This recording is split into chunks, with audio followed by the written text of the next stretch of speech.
Hello. Hi.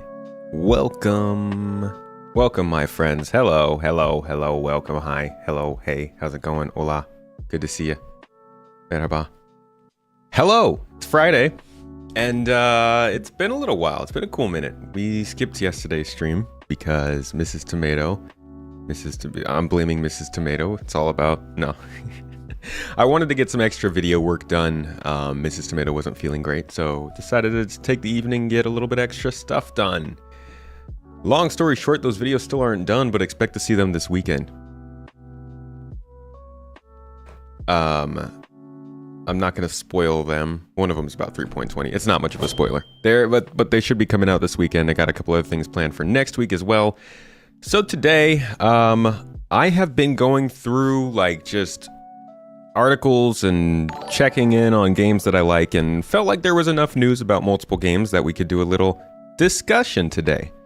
Mainly about Star Citizen, as usual, but also about other stuff. Tyrus, dude. My man. You could get in here with the slowest of starts and you just get us popping off right at the beginning. Thank you so much, dude, for the support. And the members. Welcome, new members.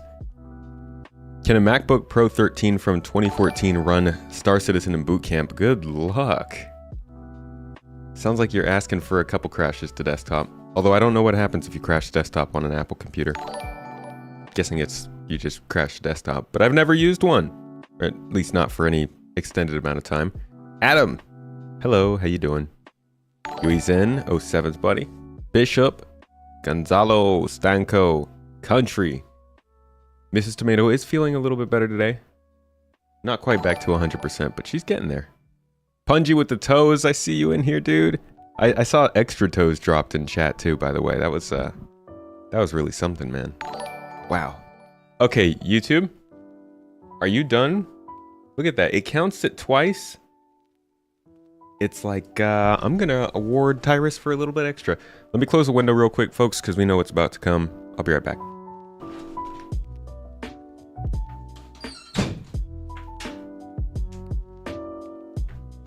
Okay, so, it's looking like it's gonna be a slow day today, folks. So I say we go through this, we hop into the news, we discuss a little bit, we chat, chill. You guys ask questions if you want to, and I will send you on your way. Good day, Anno. Hello. Good behind the scenes video. Yeah, Mrs. Tomato put together a great little tour of our trip for her birthday trip. Behind the scenes for any supporters $5 and up. So check that out if you haven't seen it already. It's on the Discord channel. It's very easy to find. First thing though that I was going to go over today, we've got a little bit of Star Wars, we've got some Bethesda news, and then we've got plenty of Star Citizen stuff, some Spectrum threads, roadmap roundup, and Inside Star Citizen going over hull munching prototypes. And I guess we could also talk a little bit about a couple additions to the roadmap. And that's mainly it today. Cool and collected. It's gonna be nice. Sit back, grab some popcorn, or maybe like a Nerf gun or something. Tomato Italiano. Tomatillo. Oh, I kicked something over. Will I talk about the Falling Frontier trailer? Wasn't really planning on it. I did have it pulled up, but I don't know. I usually only go over the official videos since that's just like a exclusive hands-on. I'm not sure if it's worth the time, but maybe, if we're feeling it. And I just scratched myself. Ow. Okay, so the first thing I wanted to look at here was some behind the scenes from Star Wars. This is the new Star Wars open world game that, honestly, it's kind of surprising me. It feels a little bit more... There he is! Yeah, there he is. It feels a little bit more space gamey than I imagine the like Star Wars games being. Most Star Wars games have been sort of focused on being there on foot and like doing the Force and all that jazz. And I feel like this one is finally kind of getting out of that mold and looking at more of almost exploratory game with a little bit more space to it. Most interesting thing that I'm seeing is the size of the areas that you're going to be going to. They're not quite Starfield size, which I think is the other comparable space game at the time, but they're big enough that it sounds like this is going to be more interesting than like Mass Effect when it comes to exploration and going around landing zones. So they released this video this week that kind of just talks about them building out what their vision of a space game is. And it's a little different from what we know.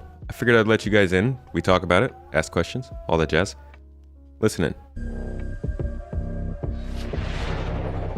Working on a Star Wars game is a dream come true.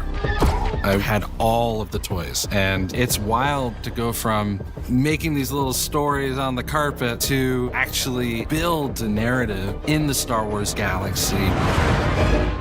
Massive Entertainment is the perfect choice to build an open-world Star Wars game because it is inherent to their DNA as a studio to deliver on incredible open-world experiences. All right, that's a statement. Real quick, let's look up what Massive Games makes. Because I know Ubisoft obviously does a lot of Assassin's Creed stuff. Massive is looking at The Division. Looks like their big game. But just show me the games. Just show me the games! Come on, Google. Don't make me go to ChatGPT for this. Okay, The Division, the Avatar game apparently is coming from Massive. Is that correct? Here we go. The Division, Atlas, Avatar. They did Far Cry 3? Oh, Far Cry 3 was very good. They're doing the new Avatar game, World in Conflict, as well. They did one of the Assassin's Creeds. Ah, here's World in Conflict. Okay, Ground Control. Somebody mentioned that? I don't know what Ground Control is, but I think I've heard good things. So yeah, they've got like a decent pedigree. I mean, The Division was okay. It wasn't as good as it was marketed to be at first, but what is? Far Cry 3 was very good. I think that's what made Far Cry great. And yeah, they're working on the Avatar game as well. So they've got like a pretty solid portfolio of games that they've worked on. Interesting to see how they take on a space game though. AC Revelations was the best one from AC2. Yeah, AC2 is definitely the best. Revelations was not bad. That original trilogy was pretty cool. All right, back to the video. Massive Entertainment are master storytellers for open world games. This is going to be a fresh experience for Star Wars fans everywhere. Immediately, I had that in my head, all the possibilities of where do we want to go, what can we bring to Star Wars that has not been seen before. Yay! Not the Force. Lucasfilm Games suggested that the perfect era to set Outlaws would be between Empire Strikes Back and Return of the Jedi. What's great about that point on the timeline is this is a moment where the civil war between the Empire and the Rebellion is at its height. And this creates an environment across the galaxy where outlaws can thrive. That's the world that Kay is stepping into, and she sees the opportunity just like anybody else. See, that, honestly, this feels so much more interesting. Why don't we get more of this stuff from Star Wars? Like, they put some actual thought into what timeline it would be in, and then instead of just being like, hey, this person is this much older than Luke Skywalker. Okay, let's write the story based on that. Like, it's still set in the fiction, but we get to actually see something interesting. I wish we could see more of that. I know we are in like TV shows, but it took such a long time for this to become a thing. Taryn, I see you, by the way, with the pizza bites. May the pizza biddies bring you many delicious slices, dude. So many slices, honestly, from just 100 biddies. Thank you. We will see some really cool syndicates, both from existing lore and newly created for the game. When you play Star Wars Outlaws, you get a chance to discover what the underworld is like and live through those experiences.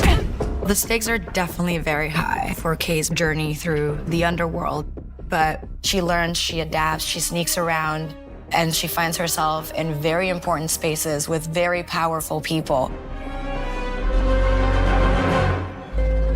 building the world of Star Wars Outlaws, first thing we had to do was think of places where outlaws thrive.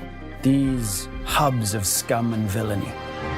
The most exciting thing is being able to go back to iconic locations that people know and love, but then diving into the Lucasfilm archives and really bringing them alive in a new but very genuine way. It's not So that's one of the main locations they've talked about so far is Tatooine. Obviously, everybody knows about Tatooine. You go back to Tatooine, you can work with Jabba the Hutt, you can betray him, you can do jobs for him, all that jazz. Pretty cool. I was just saying to Mrs. Tomato earlier today, I feel like it's going to be kind of like how Hogwarts Legacy was for people who were like really into the Harry Potter films, but then they finally got to go and see this location that they've known for so long for themselves, and it was much different. And I'm hoping that we get that same sort of vibe from this, because I think a lot of the Star Wars background is cool. We just don't get to see it very much. I played the Jedi games, but I'm not interested in being Jedi. And when I talk about Skywalker, I'm talking mostly about like the central theme of Star Wars, which is the Jedi, the good versus evil, the save the galaxy kind of idea. I love the smaller stories because I love the Star Wars fiction. I just don't care that much for the fantasy side of it with the lightsabers and the Force and everything. It's cool. Don't get me wrong, it's cool. Just in moderation, and moderation has been heavy for the last few decades. Although I do wish that I wish there was more expansion to that central line, just better. The sequels did not do very much for the lore, I think. You love playing Jedi. It's cool playing Jedi every once in a while. Like, I've definitely had a good time with some of the older games. Battlefront, loved being a Jedi in Battlefront, but maybe that's just because I could kill everybody else. It's probably why. Not a great reason. Just about recreating Tatooine as you know it, going back to the classic sources of spaghetti westerns. We try to recreate an authentic mood and feel as we build new points of interest to follow the already established history. And there is a new location that we collaborated with Massive Entertainment on. Music's called hype. Toshara. And this has been built from the ground up with the scoundrel fantasy at its beating heart. Hang on! Our goal is that you feel like you're stepping into Star Wars. And that means going back to those Macquarie concepts, going back to Joe Johnston's storyboards, Phil Tippett's creature designs, and creating a lived-in galaxy. We're trying to create a world that feels alive and bustling with opportunity, that also is very grounded. And we're getting inspiration from the African savannah. But we still want to add the alien element. And that is what Kites makes are it very feel alien. like Star Wars. You see how alien those kites were? Can we go back real quick? Just want to give you guys a real good idea of... Look at that. Look at these aliens. Freaking weirdos. What makes it feel like Star Wars. We want to give Force Star Wars Unleashed was elements that great. really stand out in the Star Wars. Force Unleashed was a really good Star Wars game. I'd say that was one of the most fun playing as a Jedi. I was really looking forward to Star Wars 1313 of all the games. And again, that felt like it was going to be a story that stepped a little bit outside of that the Jedi path or the Sith Lord path. And KOTOR was also great. But KOTOR was like, you didn't have to be a Jedi. You didn't have to use lightsabers or even combat weapons. You could use blasters and stuff. So like RPGs and RPG action adventures set in this game that aren't based around laser swords, I tend to gravitate towards. The flying games I wasn't as big on. I know those were really big in like the 90s, early 2000s. A lot of the people who liked space sims and flying games were going towards like the Jedi, gosh, what was that one? Jedi Starfighter with the little red A-Wing on the front. I think I played that one on Xbox. And then besides that, there was like X-Wing versus TIE Fighter, like somebody mentioned in chat. But yeah, I don't know. I wasn't, I was looking more for the Pew Pew experience, I guess. See, now I'm not looking for the Pew Pew experience in Star Citizen because I was looking back then. They burned me out. Oh, Republic Commando was great. Yeah, another honorable mention there. Force Unleashed played well, but was really repetitive. It was like a double A game, right? Like it wasn't a big seller, so I'm guessing they didn't have a ton of effort into it. I bet it would be a little bit repetitive. The new Star Wars flying game has a really good campaign. Squadrons? Squadrons, is that the one that... No, I'm thinking of Battlefront again, I think. Battlefront had a pretty solid campaign, right? Sensing a pattern here, Chala? You gotta... It's the pendulum swing, man. Played every Star Wars game ever. Frankly, going back to Empire Strikes Back on your Intellivision. I'm excited to see. Are you planning on getting this one? Playing this one? Interested to see where this ranks. Because this does feel like this is a different take on Star Wars than any other game they've done before, right? This is a little bit more open world. As a single player game, I know that Star Wars Galaxies was very exploration based. What's up, Exo Chicken? How you doing? Star Wars Empire at War is still great. That the RTS? Letting you make your character helped. Academy Shing?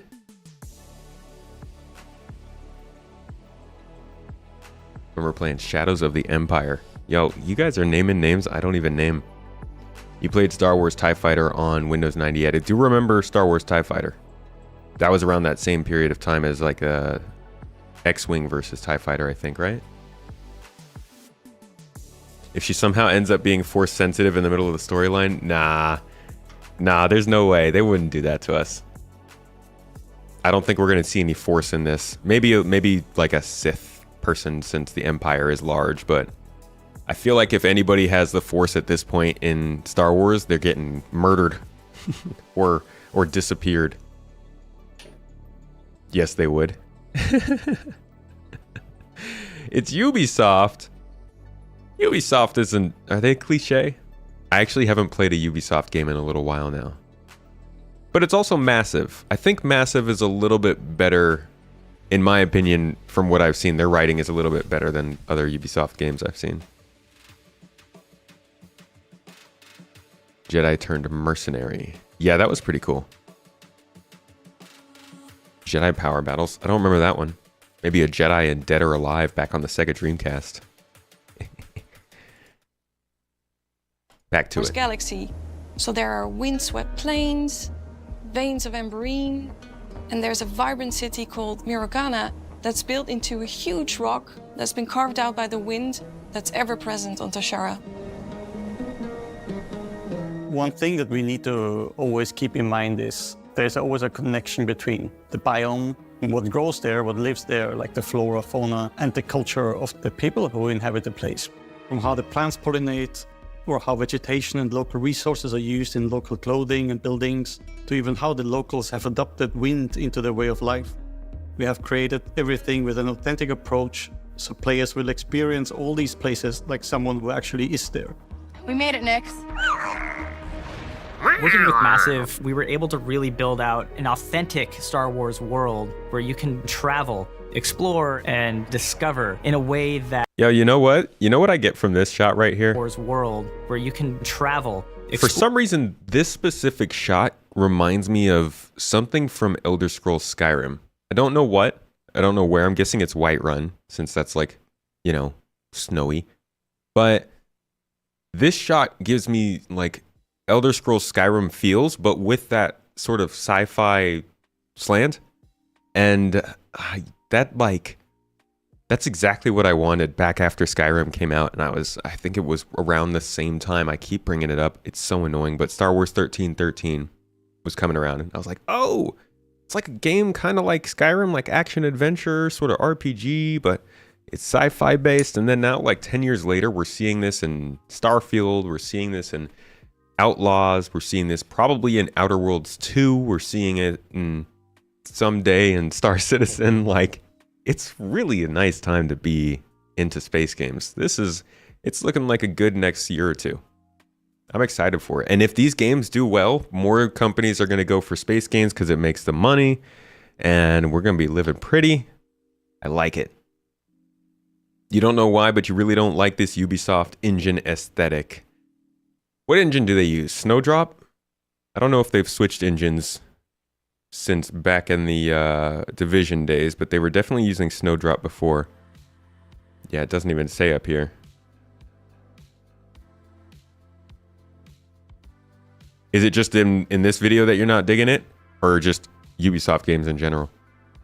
It has a kind of a Horizon Zero Dawn look to me. Can't wait for the new ESO to come out. Are they getting a new update? You think Rayman when you think Ubisoft. Okay. Yeah. Rayman kind of fell off a little bit. Seems like a franchise fresh for a reboot. Wish they could do an updated Star Wars Galaxies, but you think it would never happen. There's a game made by the same devs called Repopulation, but that died due to COVID. Yeah, people are looking at Star Citizen kind of to fulfill that Star Wars Galaxies itch. You hate Ubisoft. Is that Ubisoft as the developer or as the publisher? Because I do feel like I don't like Ubisoft themselves as much as maybe some of their other studios that work under them. Let's see. What games do Ubisoft publish?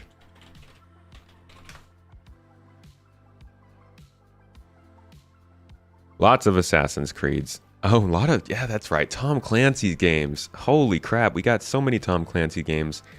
I really wish we had gotten more Splinter Cells, though. Far Cry. Is this it? This is all of the games?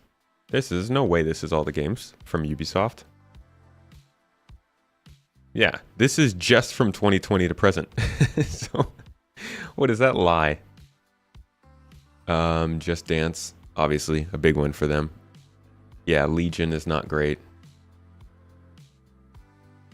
Bunch of... Oh, Prince of Persia!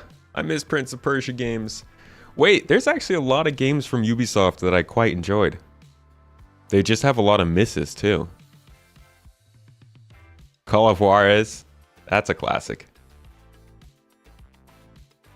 Ooh, Driver. Driver was really good. This was like, what was that? Drive 3R. I used to make fun of the name of that one. Came out in the 2000s. All the Assassin's Creed games. I don't know. I will say that I've been disappointed by a lot of Ubisoft games, but looking at the amount of games that they put out that I loved as a kid, it's actually a little disappointing to see how far they've fallen. You're playing Ghost Recon Wildlands, you wish it had been done by another developer. Who do you think could have nailed it?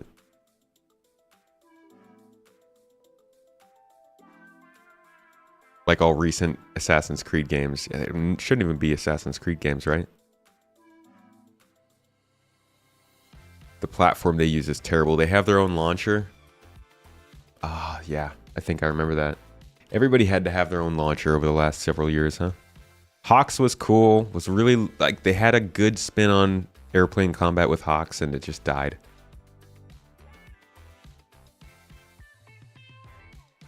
You just hate the Uplay client. Yeah, Uplay sucks. What's up, Shadow Spectre? How you doing? CD Projekt Red? For an open world shooter. That's an interesting take. I don't know. I feel like CD Projekt Red would need a little bit more experience with gunplay. Cyberpunk's not bad, like it's good, but it's still their first time trying to do guns. And Ghost Recon's super dependent on guns, right?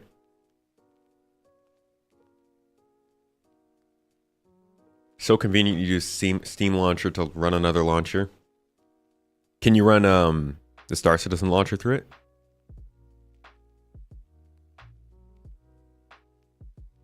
That would be fun. Why am I on Falling Frontier? Back to this. Let's finish this one up real quick. Sorry, guys. World where you can travel, explore, and discover in a way that we really haven't been able to experience in modern Star Wars gaming. The high-stakes scoundrel lifestyle and the open world promise allowed us to create a game within Star Wars that had never been done before. Not just exploring cities, but also getting onto your speeder and race across stunning wilderness. Then jump into your ship, the Trailblazer, and go on an incredible adventure. We've only scratched the surface of what Star Wars Outlaws has to offer. There is so much more that you will get to embody and use and play when you become K-Vess. Players are gonna love Star Wars Outlaws. Music's so cool. It's gonna be exciting. It's very adventurous, and that's what makes it Star Wars. So I'm very excited to share that. Honestly, the best part of this whole video is the music. It's pretty cool. Anywhere we want.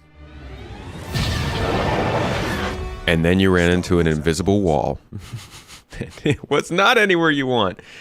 So that's I mean, it's kind of a hype piece. But there's a little bit of information, I think, in there. Some of the locations that we get to go through, like Tatooine.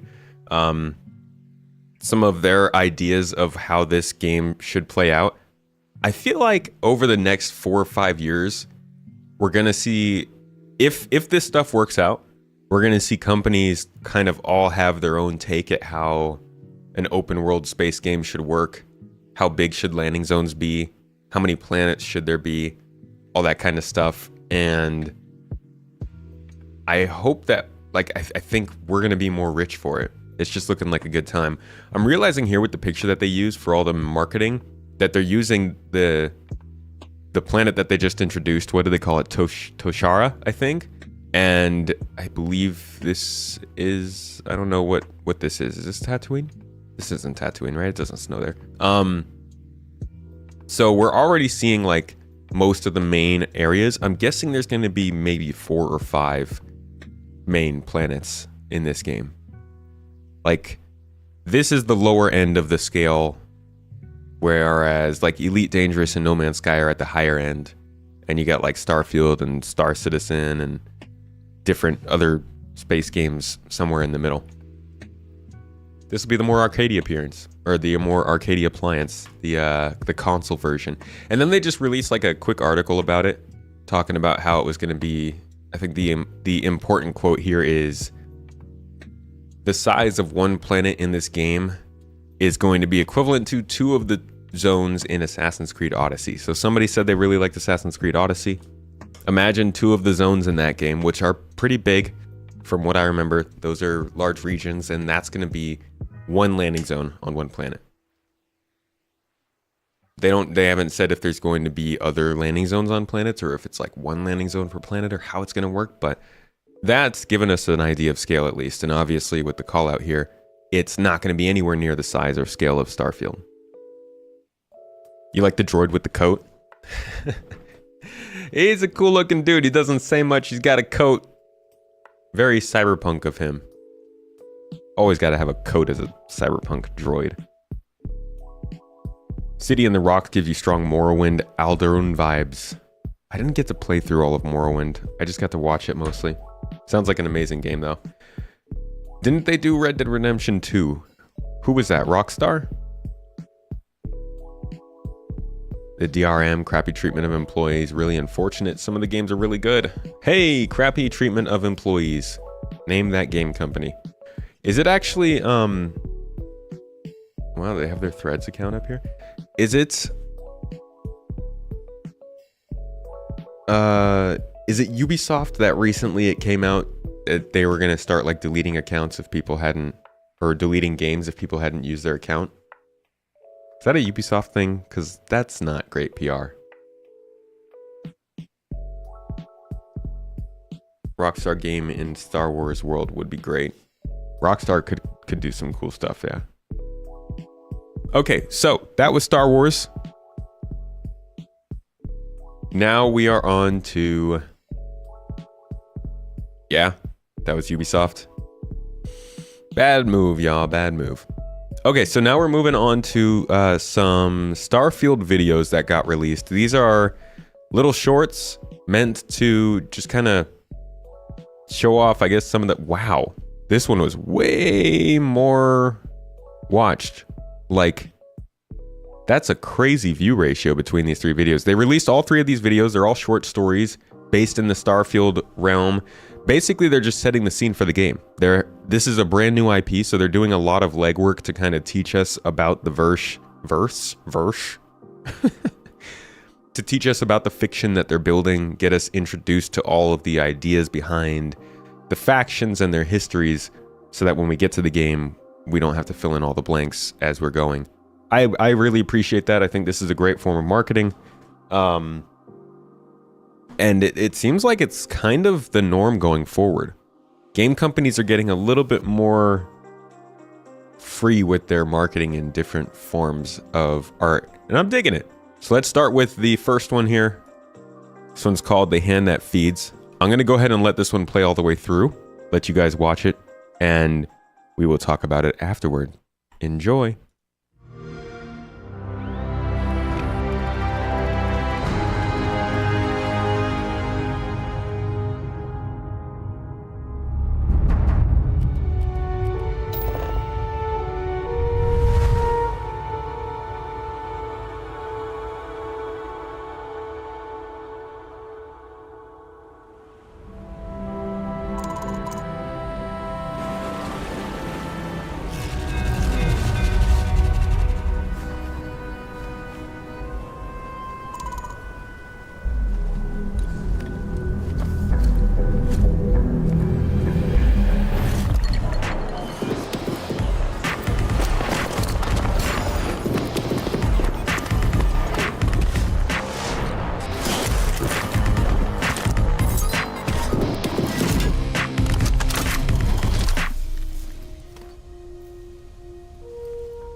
Working your way up in the world.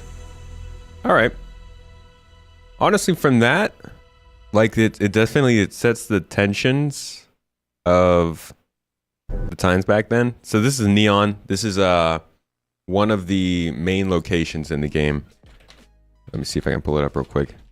And it's actually a city based around a drug that they found in the fish.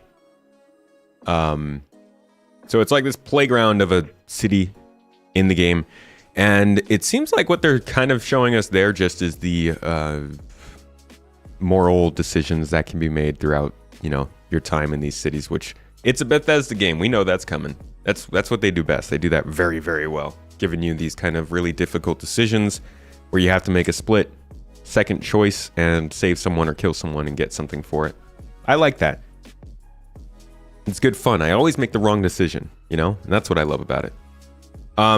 Somebody there mentioned the launch of Starfield. Actually, I believe a recent article came out that's talking about Starfield's launch being delayed by Xbox, by Microsoft, because as they've said in these trailers a couple of times, it's like, this is really important. This is super important of a launch. This is way bigger than just a normal Bethesda game. This is probably going to be the main deciding factor of revenue for Xbox for the rest of the year. And it could be the flagship game for Xbox for like the foreseeable future. So it makes sense that they're going to try and make this launch a little bit more stable. None of this stuff, none of this messaging, these articles means that it actually will be, but there are signs pointing to it be something that they focus a little bit more effort on. Yeah, it's basically an glorified oil rig, which, you know, is basically just a normal oil rig. All right. Next video, Blackburn. We're just watching some short videos put out by Bethesda to advertise for Starfield, telling some stories, giving us some backstory and all that jazz. Let's take a look at the next one, though.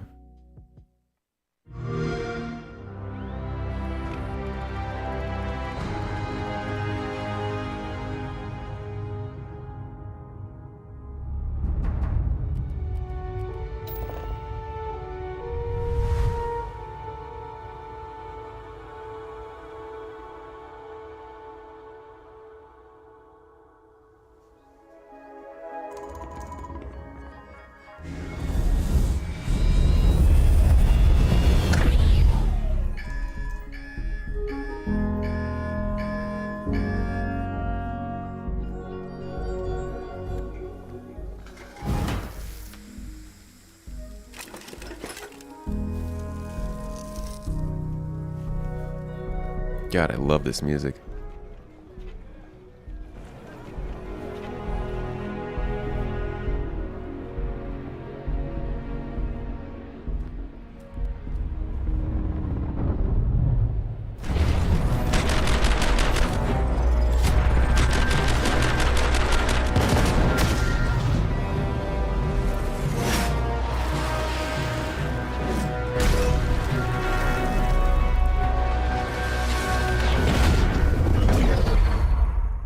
Oof.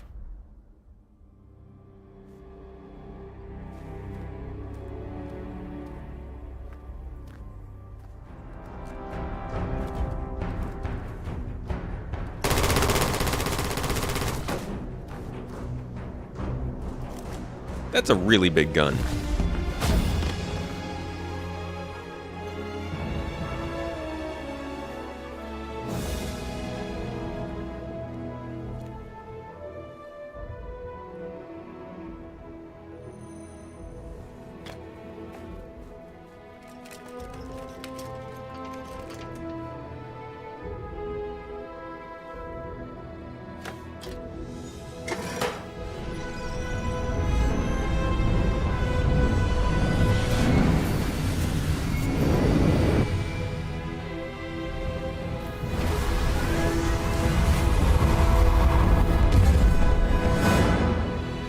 Nice, dude.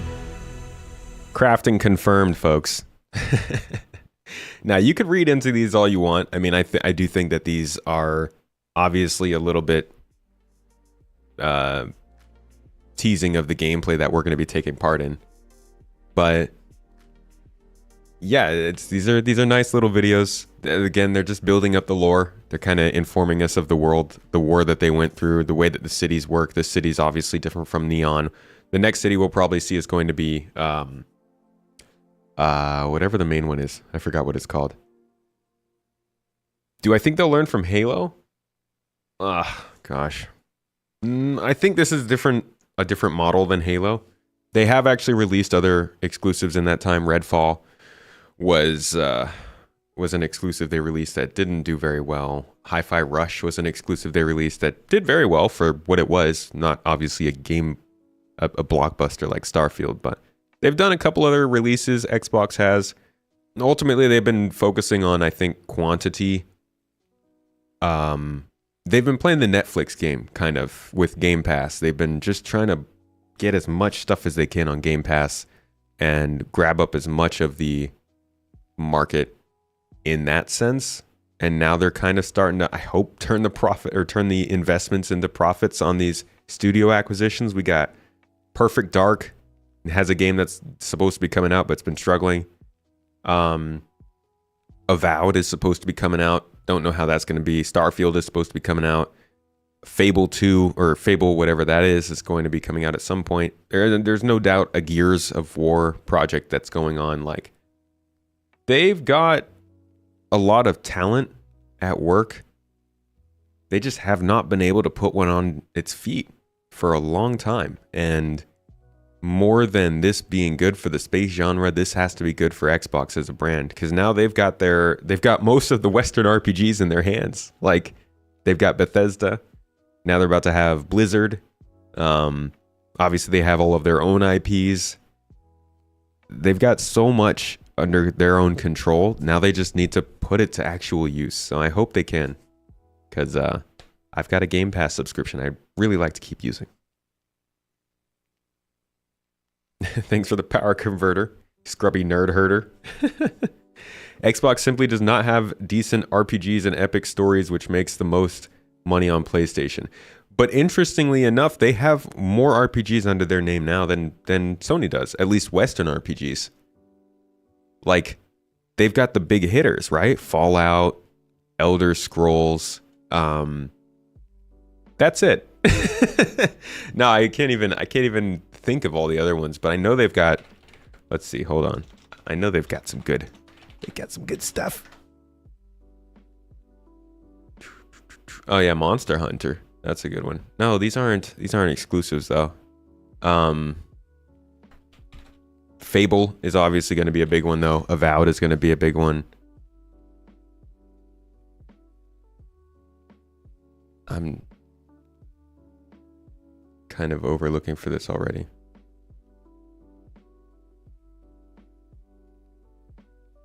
Either way, I think they've got the talent and the IPs. They just, I don't know. They need the game directors. I don't know what the heck where their problem is. I really don't. Need to do a podcast about the subsystem for gaming. See how the streaming system will kill TV and movies. It's not profitable enough. I don't know if I know enough, to be honest, about that stuff. Like, there's a lot of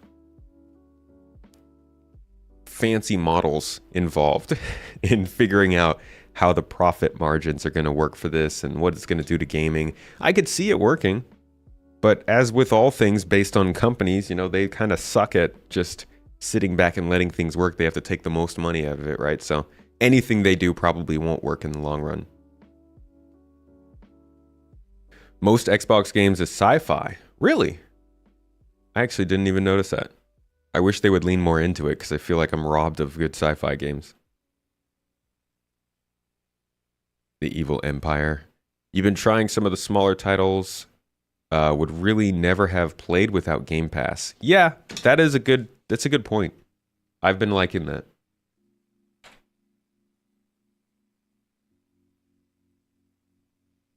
Those games you mentioned are mainly due Bethesda, but one company can't hold them up.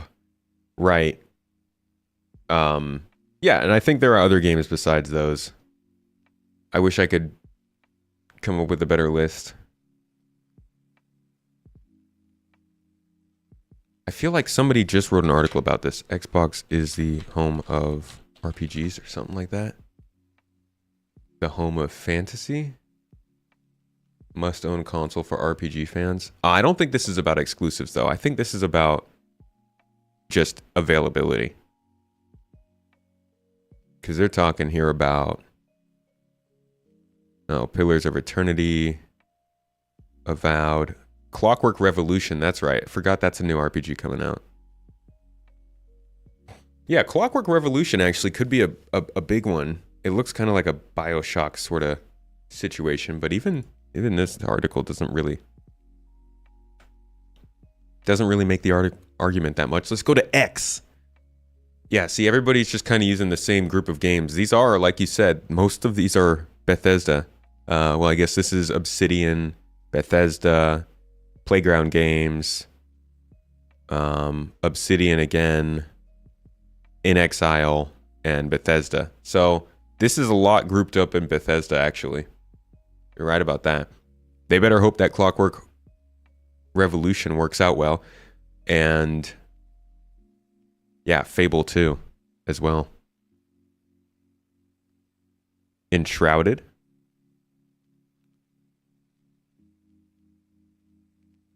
Halo, Gears of War, both sci-fi. Yeah, but I don't think either of those really represent Xbox anymore.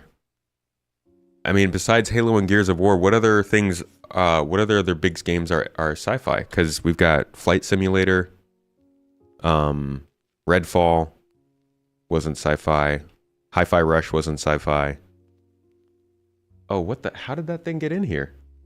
Hold on a second, guys. We got a bug in here. Get out of here.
All right, we're good.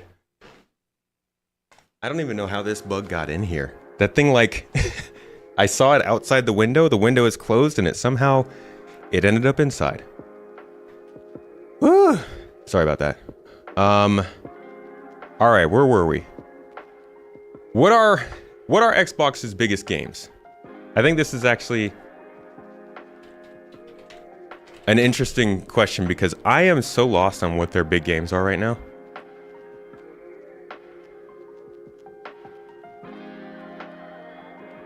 Like, they don't even have any, do they? Do they have a big game that, like, drives them forward? I feel like Forza is their biggest game right now. Minecraft is big. Forza is big. But what else is there?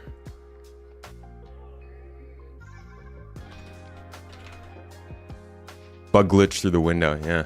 Oh, Sea of Thieves. Sea of Thieves, Flight Simulator, Minecraft, Gears, Halo, Scorn. I don't even think Scorn was a first-party exclusive, though. I think they bought that. Jesus. They need to put stuff out. I don't know, like, what's going on with them, but, yeah, they need to pick it up with some of their bigger games. Elder Scrolls 6 2030. It looks like it's going to be like 2027, maybe 2028. Obsidian is basically Bethesda. Whoa, that's not very kind. Didn't they split up like 13 years ago? Like, Obsidian is completely separate from Bethesda at this point, yeah? Did I check out Falling Frontier on Steam? Is it on Steam? Have they released it? I definitely have it wish listed. I'm in their Discord, constantly watching for them to say more stuff, but I don't have it bought or purchased or anything like that.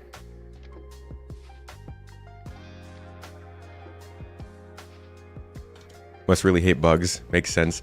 Nah, they were it was a stingy bug, and I was not trying to have that chill in the room right now.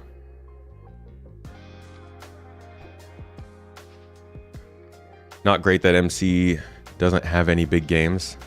Yeah, no, that's not great for them.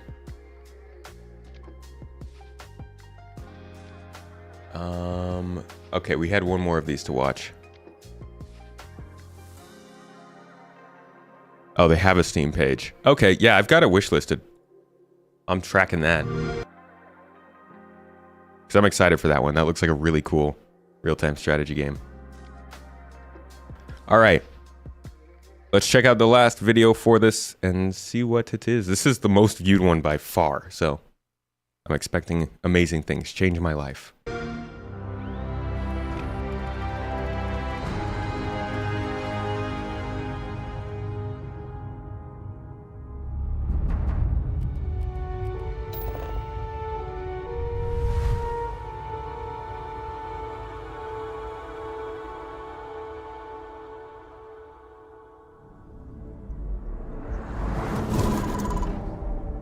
Ah, New Atlantis. That's the name.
Your boy's making money.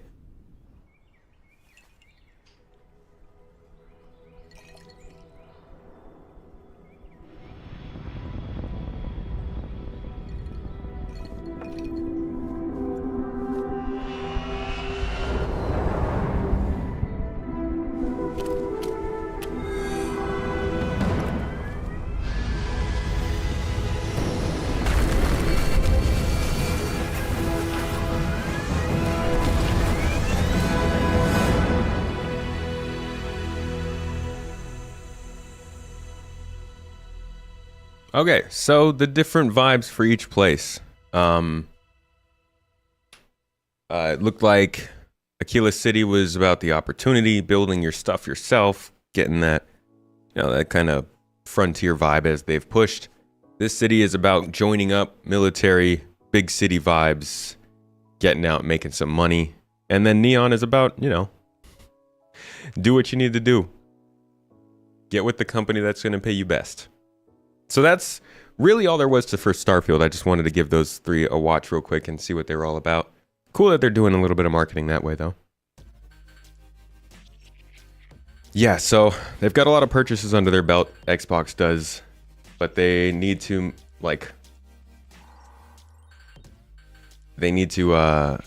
do something with that. Hold on a second. Is that a hole in the wall?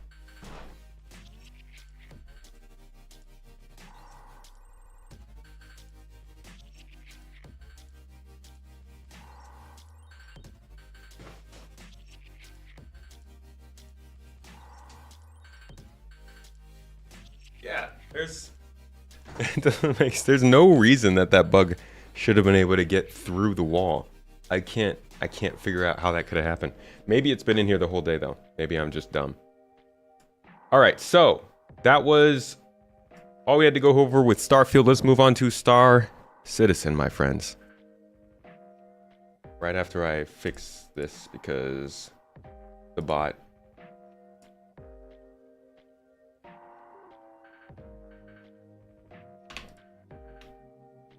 The bot. All right, folks.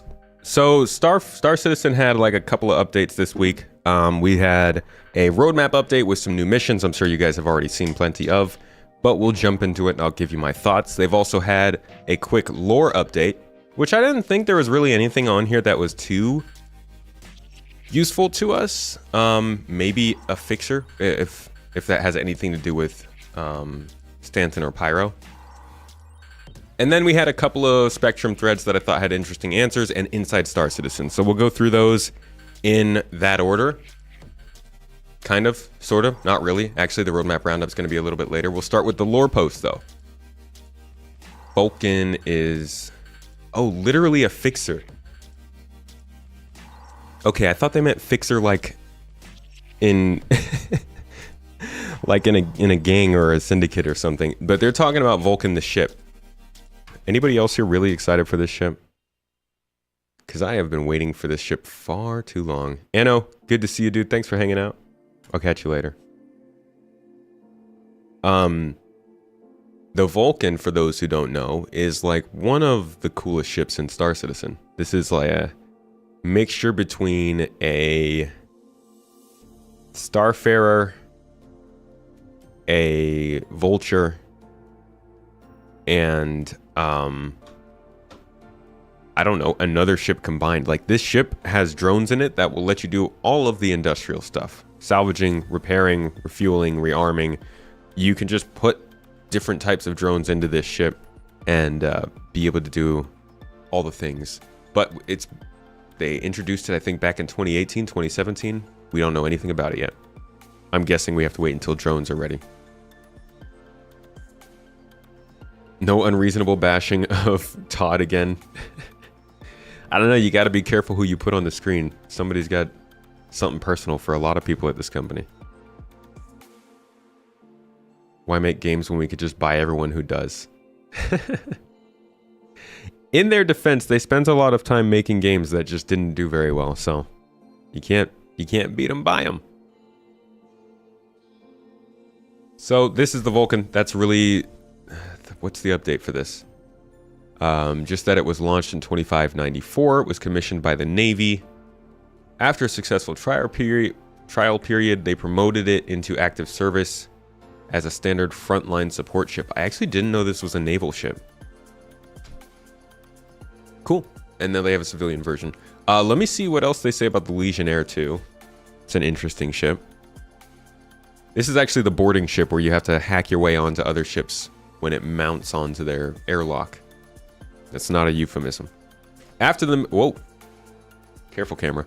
After the military failed to intervene in a piracy incident that led to the deaths of 2 civilians, in 2918 they issued an all call for any type of technology that would help improve the success rate of boarding operations.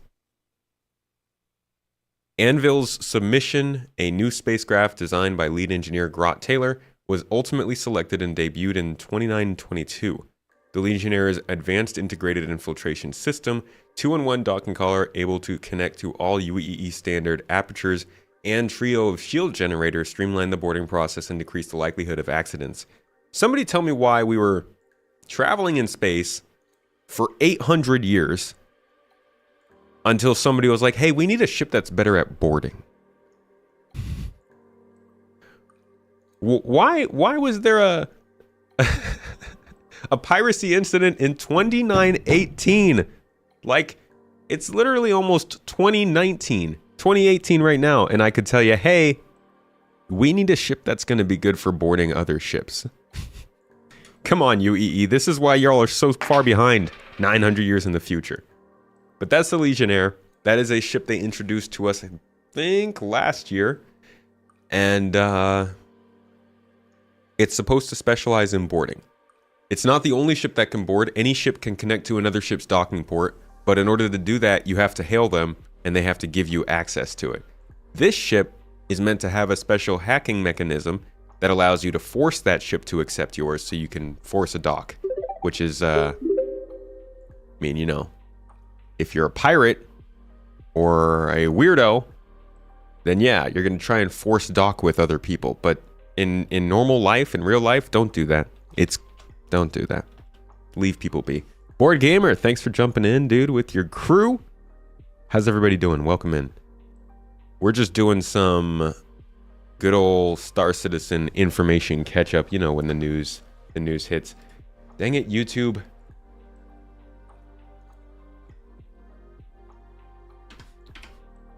YouTube's a little bit dumb. Hey, Pedro, thank you so much for dropping those gifted subs on YouTube. Appreciate it. Support over there goes a long way. Board Gamer Raid, what's up, everybody? How you guys doing? What were you up to? Little Q&A, little AMA. For those who don't know, I haven't really announced it too widely yet. Board Gamer will be joining me tomorrow with Morphologist, Salty Mike, and the Astro Historian. Will be having a talk live here on the channel, about 24 hours time actually, about Star Citizen, what's been going on, and how things are faring now compared to back in the day. You just know forced boarding is going to happen. Oh yeah, it's going to happen a lot. And I really look forward to sealing people into rooms when they force board.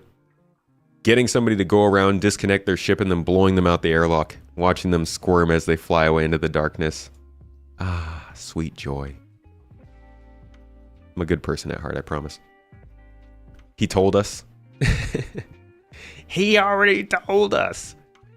Just chatting about 320 and 321. Whoa. Getting ahead of the game with 321, huh?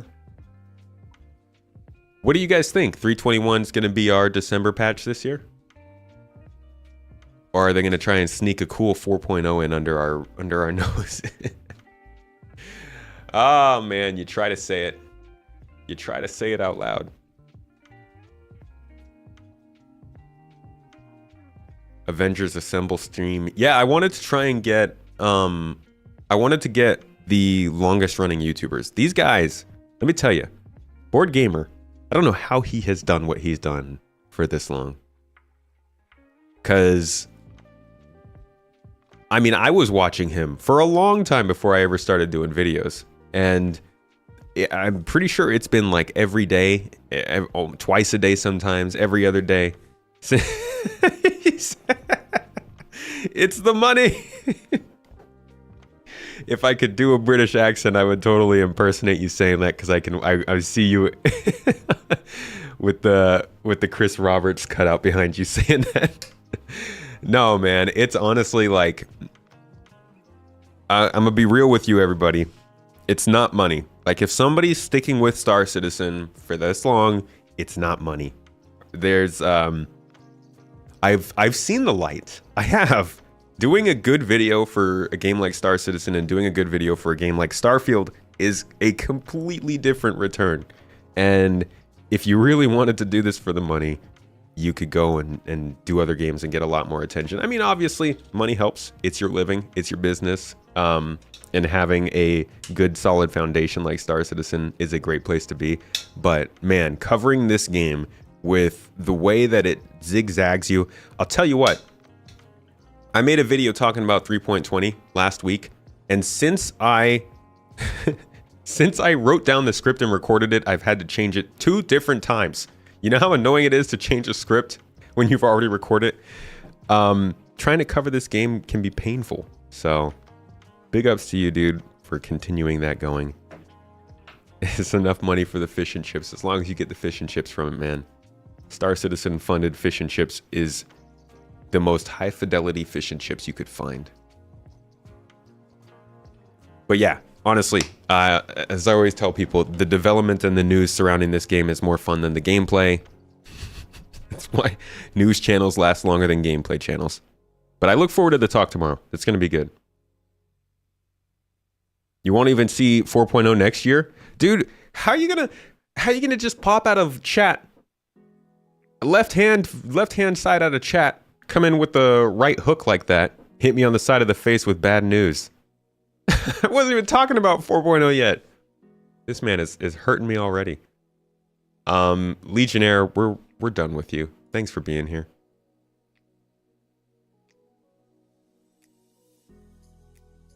He just came out here and smacked me in the face with that one. Don't know how Board Gamer can talk so much daily about SC. It takes a village. You know what they say, it takes a village to talk about SC. Something aliens, yes. This is a big deal. Why are Star Citizen aliens so un-alien? Hey, I honestly, I feel aliens might take offense to this. Maybe Star Citizen aliens look exactly like aliens.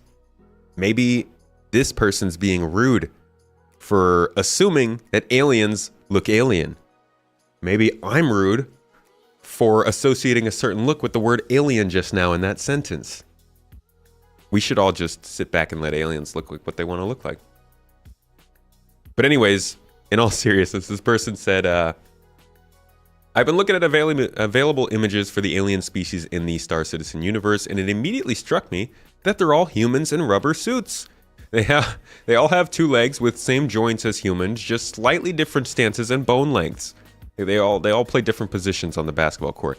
They all have 2 arms with the same joints. They all have heads with primate-like faces, a high forehead, a pair of eyes above a nose, and a mouth. Why is this? So that we could all snorkel together. I could answer this one. I don't even have to read the rest of this post. Does this guy not know about snorkeling mechanics? T1 coming in? Do we really want them to have to make different types of snorkels for every arm, mouth and nose organization. Game development, man. These people don't understand it. Are we supposed to learn about real aliens this week from the secret US documents? I hear that they are actually doing a little bit of a... They're getting together with CIG. They're going to make things happen. Trading sources and information. As someone who has made a hobby of designing realistic, biologically plausible, but truly alien aliens for TTRPGs and books that I've written, it is rather jarring to see such un-alien aliens. All right. So the answer was from Dave Haddock, who is actually one of the lead writers at CIG. He does a lot of the lore. And he said, "Hi, Monty Wild. It was a conscious choice for a couple reasons that were touched upon in the thread. It was so we could potentially capture actors playing the roles, but also one of the original goals was to ultimately allow players to potentially play as aliens, so it would save us from having to create completely unique animation sets and allow for our ships to accommodate them with minimal modifications, as well as letting humans fly their ships." Whew, that was a lot. I'm not going to accept this first excuse. I would absolutely love to watch motion capture actors act out weird alien shapes. Like the, what's that alien from Mass Effect? The one that like has just long tentacles and just sits there and changes color based on its emotion. I want to see a human in a motion capture suit having to play that in the dialogue. That's just mean. It would be considerably more difficult if the aliens each had really exotic physiology. Okay, well, that makes sense. I mean, if you want to play as aliens, you might as well make them look like humans. But like maybe stick some stuff off of our face or something. Benedict Cumberbatch mocapping Smaug for the Hobbit trilogy. He probably did amazingly. It's Benedict Cumberbatch. What does he mess up in acting? We know their MO. 3.21, 22, 23. Wait, am I missing a conversation? But they're not even doing that. Like, oh, you mean instead of going to 4.0, they'll just keep going to 3-point numbers? I mean, that's a fair enough prediction. Nothing to say they won't.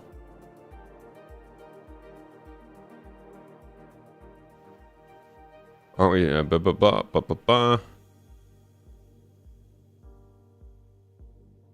Space Ninja Turtles. The Xion, yeah. Okay. What is this? Oh, this was the roadmap roundup. So this was like a quick comment that I thought was pretty useful. Just Jake clarifying that freight elevators will not be in 3.20. Now, I know obviously they aren't on the roadmap, but getting a confirmation of a negative is honestly better than getting a confirmation of a positive in Star Citizen. I feel like if we get something confirmed negative, there's no way it would switch, right? If we got something confirmed positive, let's just say we still don't know if we're getting derelicts in 3.20. But we did get told that we're seeing, in ISC, he mentions that we're seeing new UGF layouts. So we'll see what that means. I don't know about that. Baz18D, thank you so much for the sub, using that Prime. I appreciate you. Thanks for the support. Okay, so that was really what I wanted to let you guys know. Freight elevators confirmed, not in 320. It sucks, but it is the way it's going to be. That is the news with Cargo Refactor. We're going to have to wait another patch, I guess. And I've also got more news actually referring to that down here with the physicalized cargo updates. But let's start here with the roadmap roundup. The latest update to the roadmap from Star Citizen starts out with a bit of a... I don't want to call it a disappointment, just like a get your expectations right. And that is that all of the changes are to the progress tracker. We look at the progress tracker to track deliverables, to talk about features that are coming up, and to look at some of the timelines they have set. But honestly, I'm all done depending on the progress tracker for anything other than here are the features that they need to work on. We don't really know if the progress tracker even has, like when they put time or data out for the progress tracker. They put it out for 6 months. We don't know if all those 6 months are work or what's going on. So like at the end of the day, we still have to go by the monthly reports to see if people are actually actively working on something. And even then, sometimes that doesn't end up in the monthly reports. So it can go any way whatsoever. Better to say it ain't coming and it shows up than say it's coming and it doesn't show up. Right. Agreed, Sketch. How have you been, by the way? Oh, do I see crew in here? Why am I getting crew's messages there, but not here? Oh, there you are. Dude, what's up? How's it going, man?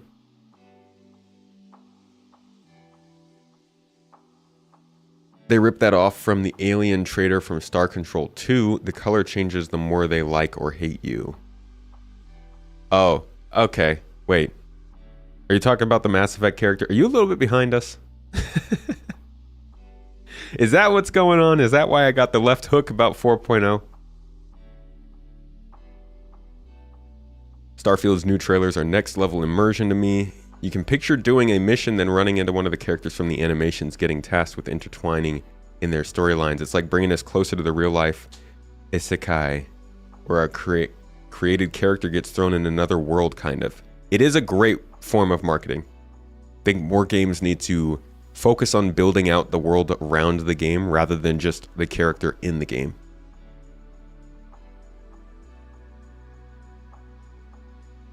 Okay, so the progress tracker stuff here is, it's cool. This is good stuff. Let's start with this first mission. New mission, Steal Evidence. A criminal mission type where players are tasked with infiltrating security post Korea and stealing files from Crusader security for a hefty payout. I'm hoping that this is steal evidence, but they refer to stealing files. It's a criminal mission, and you're stealing from Crusader security. I really wish that we had like a missions person in our chat or something. I am obsessed with understanding how each mission breaks into modules. Is this the data heist module that we were hearing about earlier in the year? They talked about in monthly reports that they're working on a data heist mission that they wanted to put in underground facilities.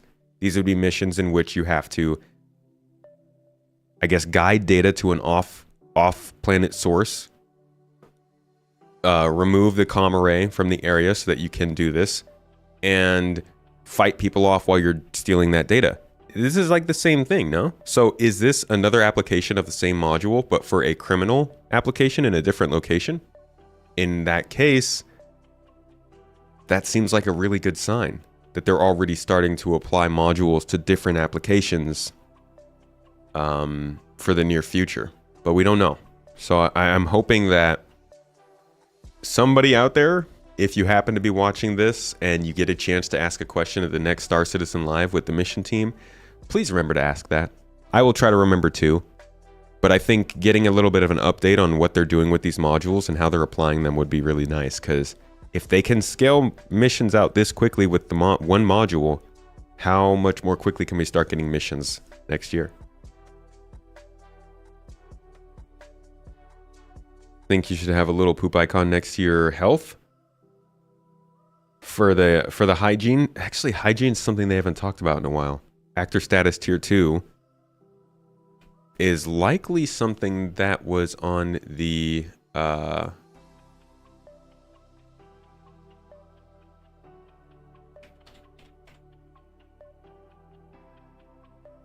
yeah, that finished right here, at least from the work that they're saying. So that's probably in Squadron 42 stuff.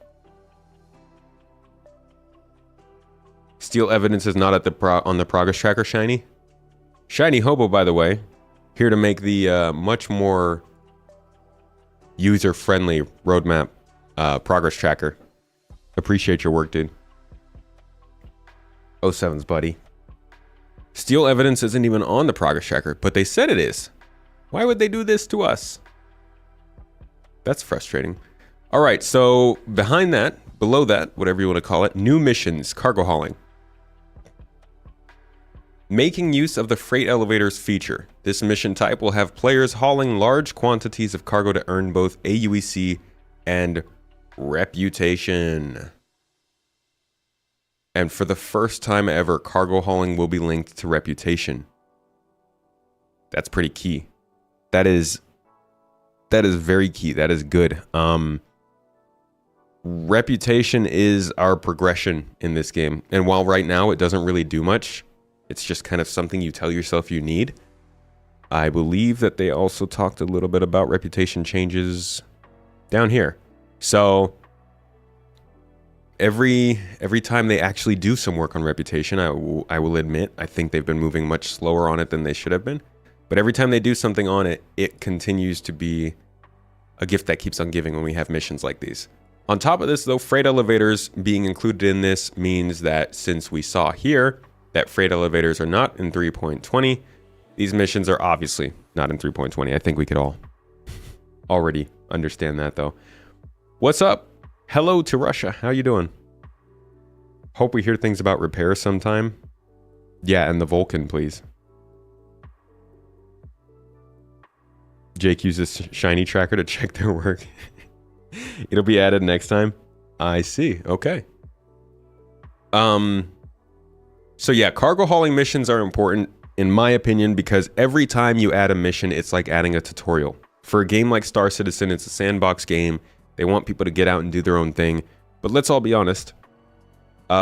People are running salvage missions, right? Nobody's going out into the asteroid belt and looking for salvage material. Some people are. Most people aren't. They're running salvage missions because when you want to get in and play some Star Citizen in a packaged experience, missions are the way. When you want to get into the game and try something new and you don't know how to go about it, missions are going to be the way. If you want to know how to rob a UGF, don't go and try and do it. Run a mission first. Same goes for delivering packages, for stealing data, for doing mining, salvaging, medical rescue, all that kind of stuff. Package it in a mission so that people can learn it and then do it themselves in the sandbox environment later. This is going to be a great way to introduce people to the proper way of cargo hauling, which would be not necessarily buying the stuff yourself, but finding supply and demand, finding a place where things just need to be transported, and also knowing where things go to and from. So like a station to a station, a city to a station, a city to a city, those are all going to be different commodities. So guessing we won't hear much about these for a while, definitely not this quarter. I'm really hoping that that's a big focus for 2021 or 321 though, because like cargo hauling missions are something we've been wanting since I believe December of 2020 was when December of 2021 I think was when we thought the cargo refactor was going to come in and we start to see a focus on cargo. Still hasn't fully happened. All right. After that, we got new missions. Steal or recover cargo. These are kind of like delivering, I'm guessing, but they will see players recovering and or stealing cargo from both derelicts and active ships, then hauling the cargo to its intended destination. This is like bona fide outlaw gameplay. This is piracy in mission form. Again, a tutorial. If you want to become a pirate, you get into Star Citizen and you don't know what to do, we would rather people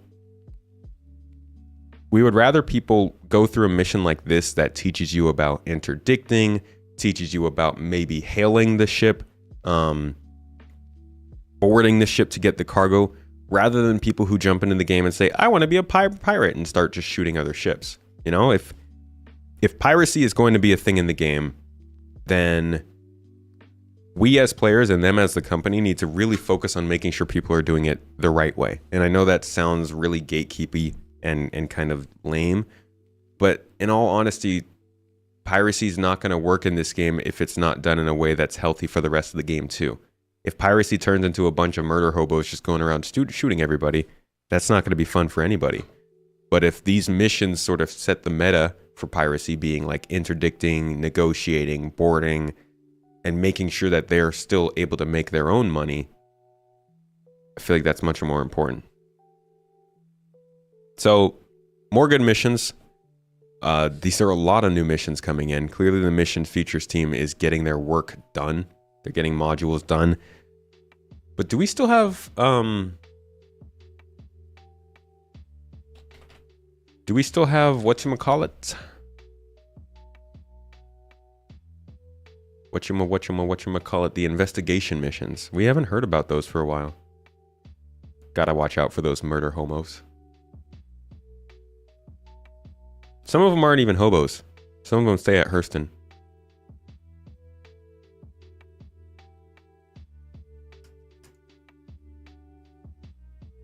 All right. Investigation. Did I spell it wrong? Investigation. No? Click all these. No? So we don't have investigation missions on here anymore?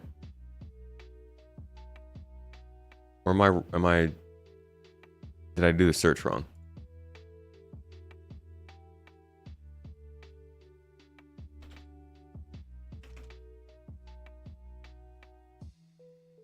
No. Are investigation missions not on the progress tracker? That's weird. Okay, so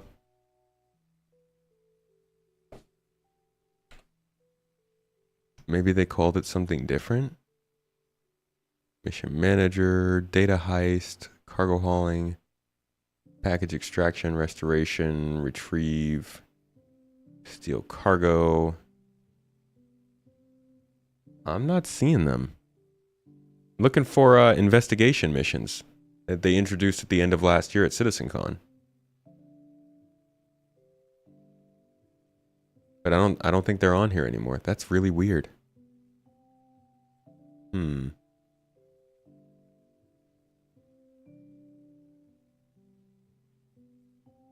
Well, anyways, there is still quite a few missions being worked on, as you could see on that screen. Investigation, maybe not one of them. This one, though, restoration contracts utilizing the repair functionality of the multi-tool salvage attachment. Players are tasked to restore ships from bow to stern, patching up the hull, replacing missing or faulty internal components, and replacing weapon loadouts in new salvage yard locations. So, this is engineering light, then? Replacing missing or faulty internal components is really cool. This is, again, putting more of that sandbox new gameplay that we are getting from the game into a mission that teaches people that it actually exists and worked. You're never going to think that this game has features if they're not actually incorporating those features into missions. So this is really good to see.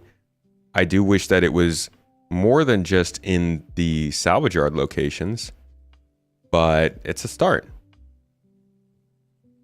I'm not sure about the multi-tool repair functionality, though. If you haven't used the multi-tool repair functionality, it's a pain. Honestly, the entirety of FPS salvage and repair is kind of frustrating.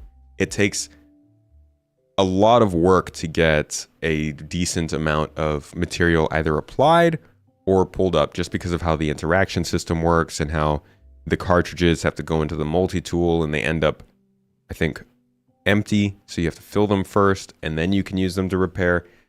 There's a lot that goes into it, but the good thing about this being put into missions is that more people are going to do it. They're going to figure out more problems with it, and we will hopefully see that gameplay improve.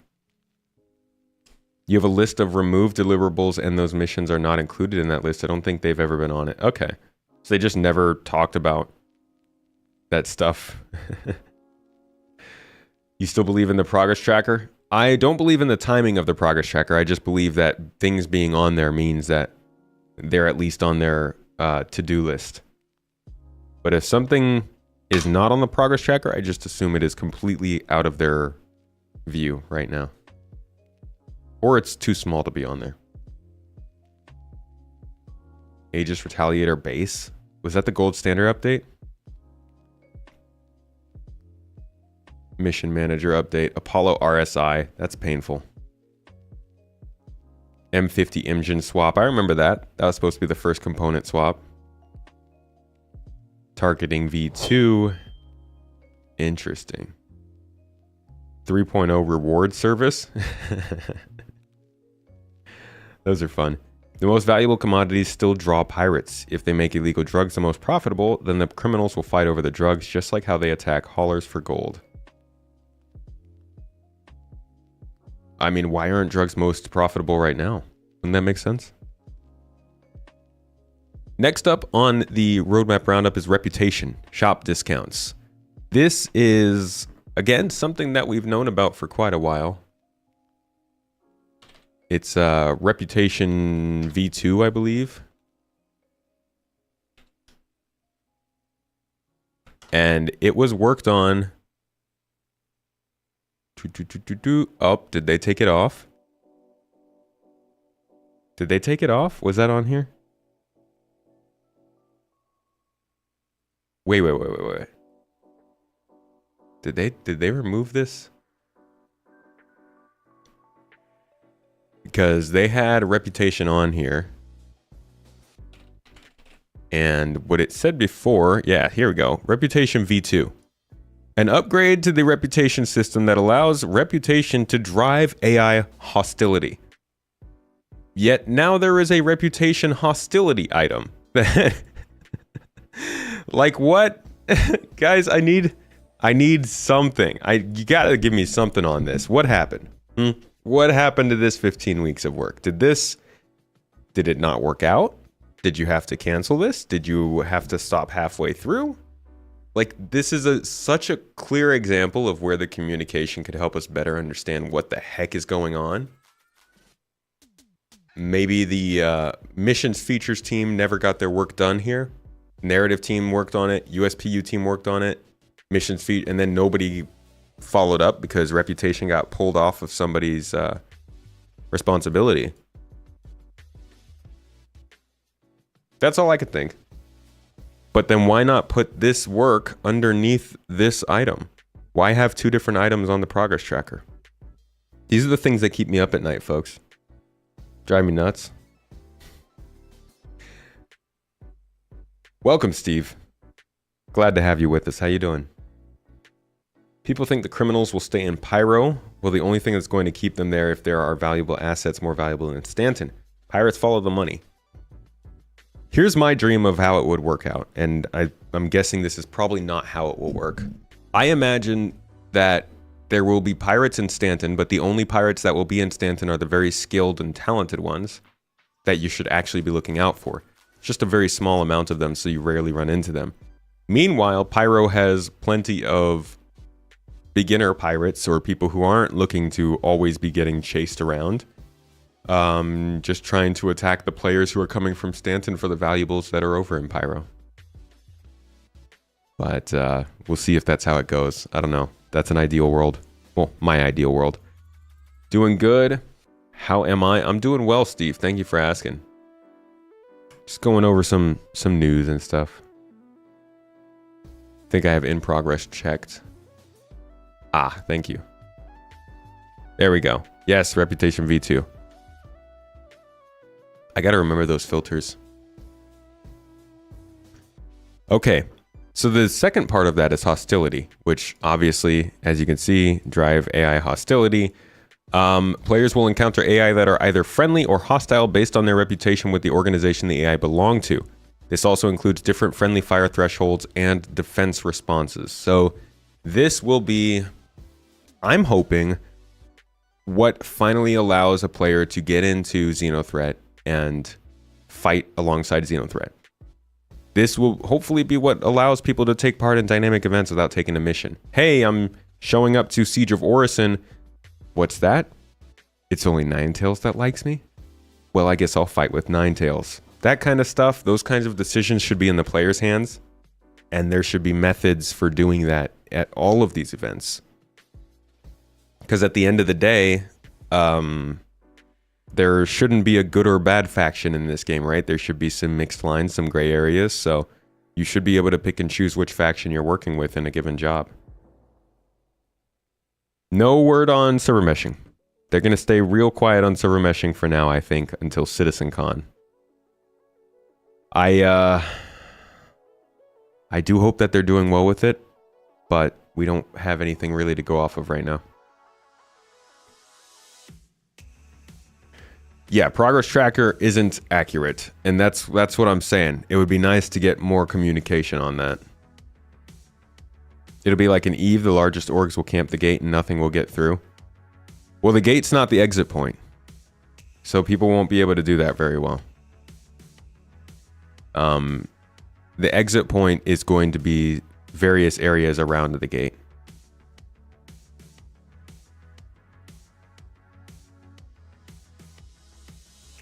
Would that allow medics to go rescue players in bunkers without worrying about the turrets? For that, I'm guessing you would need to get clearance. Like, that would be a sort of take the beacon and get clearance kind of thing, that they're just not doing a good job of getting into the game.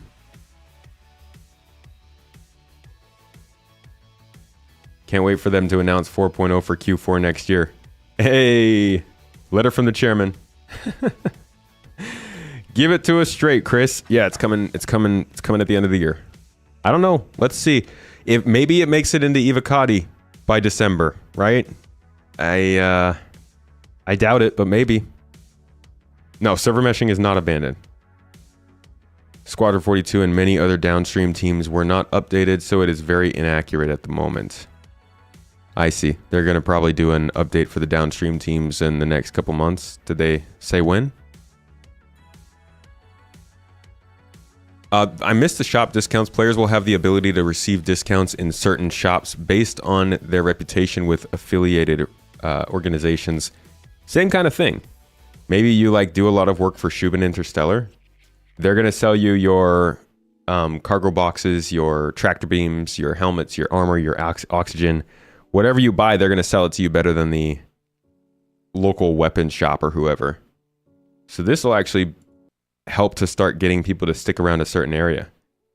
Maybe you make most of your money from Crusader Security, stick around there and end up getting a lot more good stuff from, do they have Crusader Security stores? Is that a thing? They brand themselves? Can we get some more interesting music? Something a little nicer.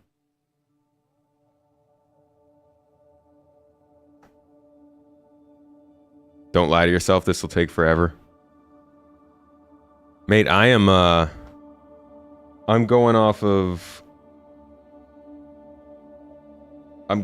hope. Hope and a desire to not go crazy this winter.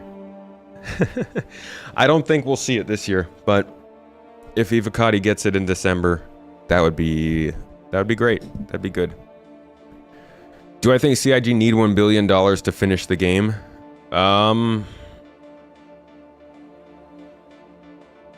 Depends on what you mean by finish the game. I think the like if you were gonna say get the gameplay systems done that they're trying to do, get Squadron 42 out the door, and get a few systems done, yeah, I think they could do it for less than that, way less than that. But if you're talking about however many plus systems, 20, 30, 40 plus systems, get all the alien races into the game, get them fleshed out, get their solar systems in or their star systems in, build out some of the more social aspects of the game that maybe not included in like the gameplay everybody's looking for, I think it will go over $1 billion, yeah. But that seems like a far ways away. I mean, a lot of that $500 million that they've spent has gone into engine development. And if they did it right, if the engine's been developed, a lot less of it should have to go into that kind of stuff. But then we're talking more about increased server costs, more of the overhead. They obviously have bigger offices now, so like their cash flow, their cash burn rate's going up. But at some point, they're going to have to downgrade employees as well. So I don't know. I don't think it's linear. I don't think the relationship of work getting done to the money raised is linear either. I think it's going to be unpredictable. Finishing the game would be no more content added. That would be particularly bad. I do think they'll probably mention something about Squadron at CitizenCon.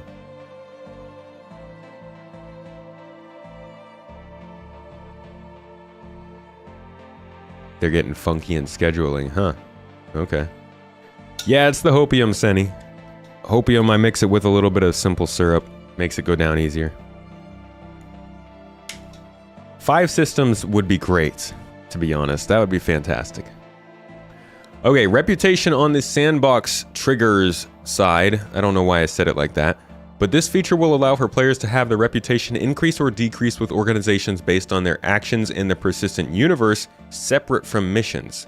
This in turn will either allow or prevent players from accepting missions for particular organizations. So, I feel like that kind of ties in with what they're saying. What's their like expectations here? Okay, basically nothing. What teams are these? Mission features team, mission features team. I mean, the missions features team are the ones who are working on reputation. Like, they are... I don't know what else would need to be done in terms of reputation outside of the mission features team. Maybe some downstream teamwork, but I think the bulk of the work would be coming from them. And it looks like that's happening mostly this year, but who knows how long it'll go on for. Either way, reputation changes are a big deal for Star Citizen. This is something that's going to carry on with us for quite some time and make some big differences. Particularly, like I said, I think the best thing that it does is just gives you more context with all of the different factions in game.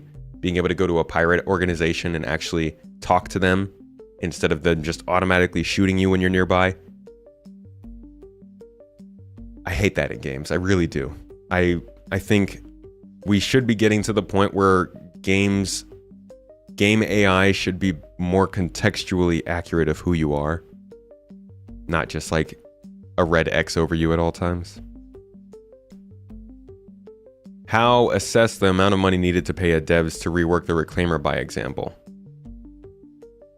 Yeah, no way of knowing that. It's hard to put a figure on that kind of thing. Finishing the game as feature complete, it means they can concentrate on expansions. Well, see, what I think they're going to call feature complete, I think they'll say they're feature complete when they go to beta. But I think we're all still expecting more even after that. Like, I would expect to see... I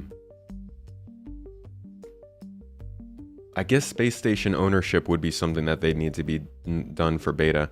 But like, I'd expect to see all of this stuff by beta, but I would not expect to see, say, the Kurthak or the Vandul. I don't even expect to really see much of like the Xi'an or the Banu before beta. I don't know, I think of those being 2 different times of development for this game. The stuff we care about and the stuff that makes the game just much better afterward, but maybe they'll try and get it all in before feature complete. How is the coast of Siva to build Hull C in it and the specific tech for it? The coast of Siva. Oh, the cost. How is the cost supposed to build Hull C? Oh, what is the cost? A lot of money. That's what we know. Freelancer actually did a reputation right, even if simplistic. And they do talk about Freelancer as how they want to keep it going. Russ Boss, would you say it's kind of how we've been talking about it today? Hair is growing back nicely. Thank you. It's yeah, I'm a little less bald now. As Mrs. Tomatoes mentioning in chat, by the way, folks, last 2 days for our giveaway, we're giving away an Ares Inferno, little capital ship killer. It's got a bunch of guns. It's actually got 1 gun on it, but a lot of bullets. I'll tell you what, it's a lot of bullets. And we are giving that away to 1 lucky person at the end of this month. Have 1 more secret code coming out in a video tomorrow, and all supporters, Twitch subscribers, YouTube members, Patreon members, you all will get all the secret codes at the end of the month to give you a couple extra entries into that giveaway. So hit the link down there in the chat, and see if you can get in. Get a ship. Pretty much what you said you wanted. That's cool. That's good to hear. Be nice if players could craft ships and ship components. I think we'll be able to craft ship components for sure. I don't think ships. You should expect that it will take a while even without considering the monies. It will take a while. It is known. If it's Star Citizen, it will take a while. The most valuable stuff will always be where pirates are. That's why if pirates are to stay in Pyro, the most valuable commodities must be there. I think they get that. Yeah, there's no way they can... Like, the most valuable commodities, it just by design, they have to be where the least amount of people are, right? Everybody's found all the stuff in Stanton. Okay, release view. This is the more interesting part of the roadmap roundup. This is the stuff that's actually getting released. Hence the name. Physicalized cargo updates. I don't like this name for this. Adding new functionality to accommodate the release of the MISC Hull C. This includes both automated cargo loading at LEO stations as well as SCU containers up to 32 SCU. I think the entire first segment of this, all the way up to here, should be included in the Hull C update. Up to 32 SCU containers, great. Put that on the release view, tell us new cargo box sizes. But, automated cargo loading at LEO stations seems to be limited to just the MISC Hull C, which is not great. I'm curious why. I would love to know why, after all of this time since the last cargo refactor, the only update that's coming to the cargo refactor is limited to a single ship. Because cargo loading timers, let's go back to the progress tracker real quick. Commodity kiosk. Work from 2021 for 84 weeks through to 2022. Now we know the commodity kiosks got changed last year. We saw them get updated last summer, and that was a great update. That was good. Good art. I like it. It looks nicer. It's probably similar busyness and maybe not super clear. I think they're probably going to do another little update on it whenever we get the moving of boxes and all that stuff. But if you read the description here, it says, converting the commodity kiosk to utilize building blocks. This will also add loading timers.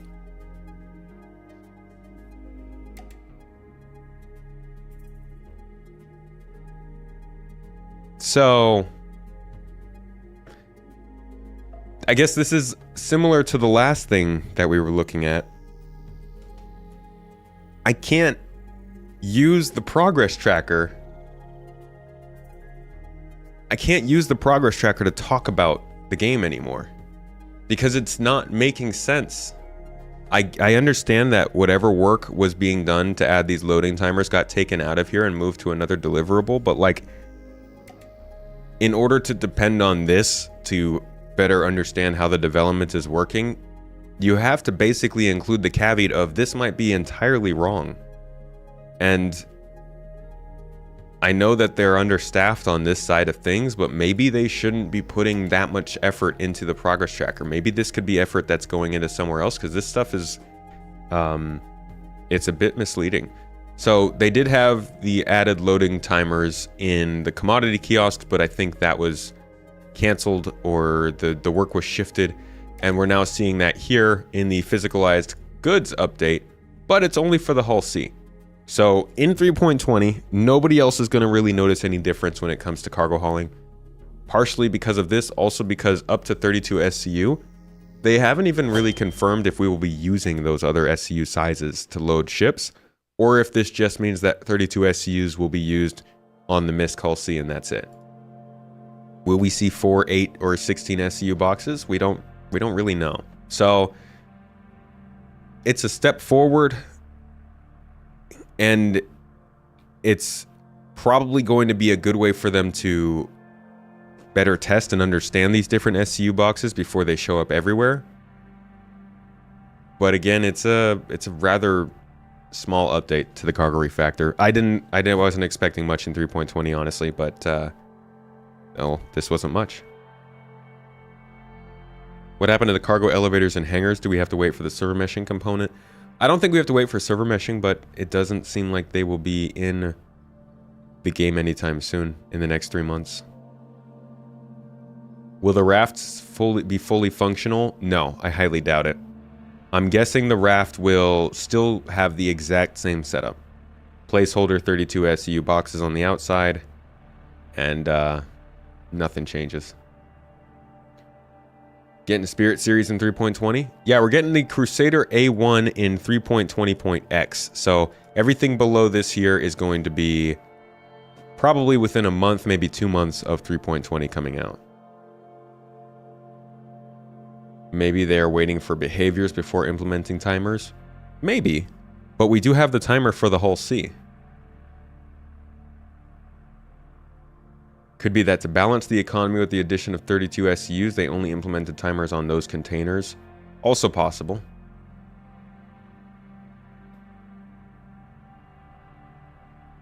That would be nice to know. Economy updates are always much appreciated.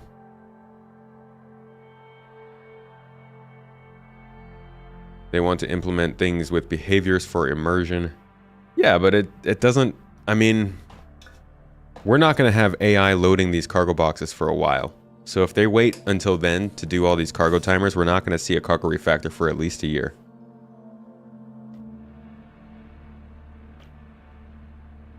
Hopefully it also interacts with the raft. I don't think it will. I think this is another disappointing update for raft owners. We've been waiting a year and a half now, but I think we're still going to have to wait longer. Because the raft is going to have to make use of the actual pulley system, right? The rope and pulley system that they've been working on. If I'm not mistaken, the raft does not use tractor beams. It uses like a crane of sorts, this thing. So not rope and pulley, but they're going to have to get a bespoke form of like functionality working with this ship to make it happen, I think. Probably should have just stuck with tractor beams.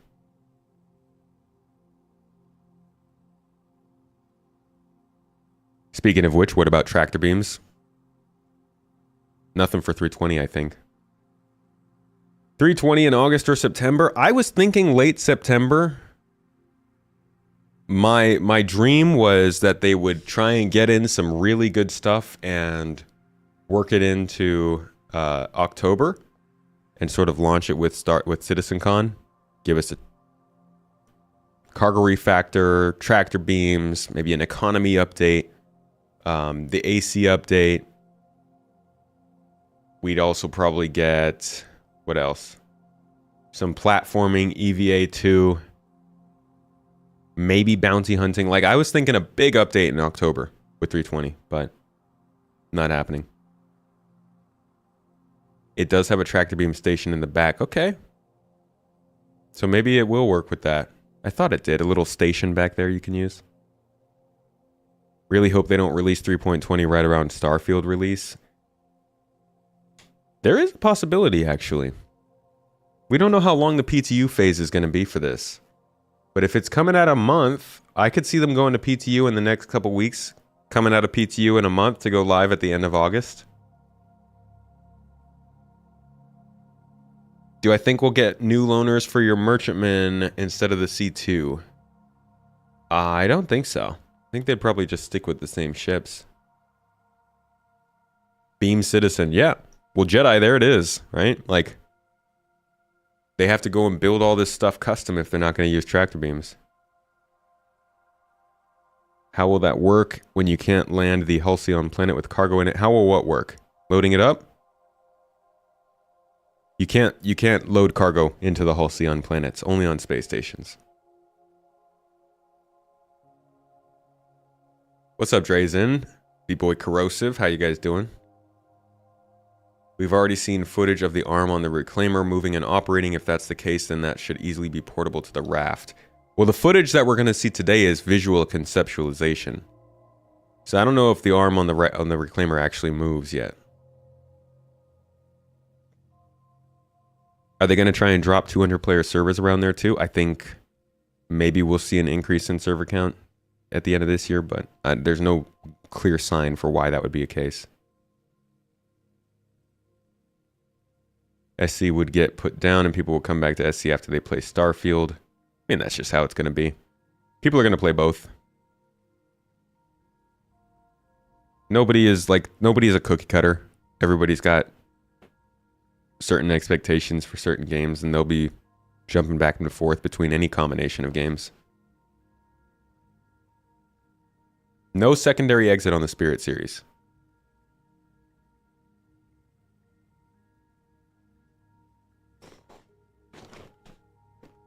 The game seems to have more bugs than it did when you started in 2017. Do you remember 2017?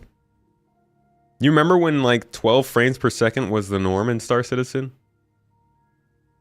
That was awful. Or like when you would put a box down in a spaceship and there was a pretty good chance that it would glitch through the wall. Like I know things glitch through surfaces in the game now. Oh my god, but back when it was first, like we first were starting in 2018 with 3.0. Basically everything before object container streaming. Golly. Oh my gosh, that was terrible. I get what you mean though. It is a glitchy game. It is very glitchy right now. I think that that's always going to be true until they're ready to optimize it. And like really bug fix it. The more features they add, the more glitches they'll have. And this game has a lot of features that need to be added. The raft has like a tractor beam station in the back of the cabin, kind of.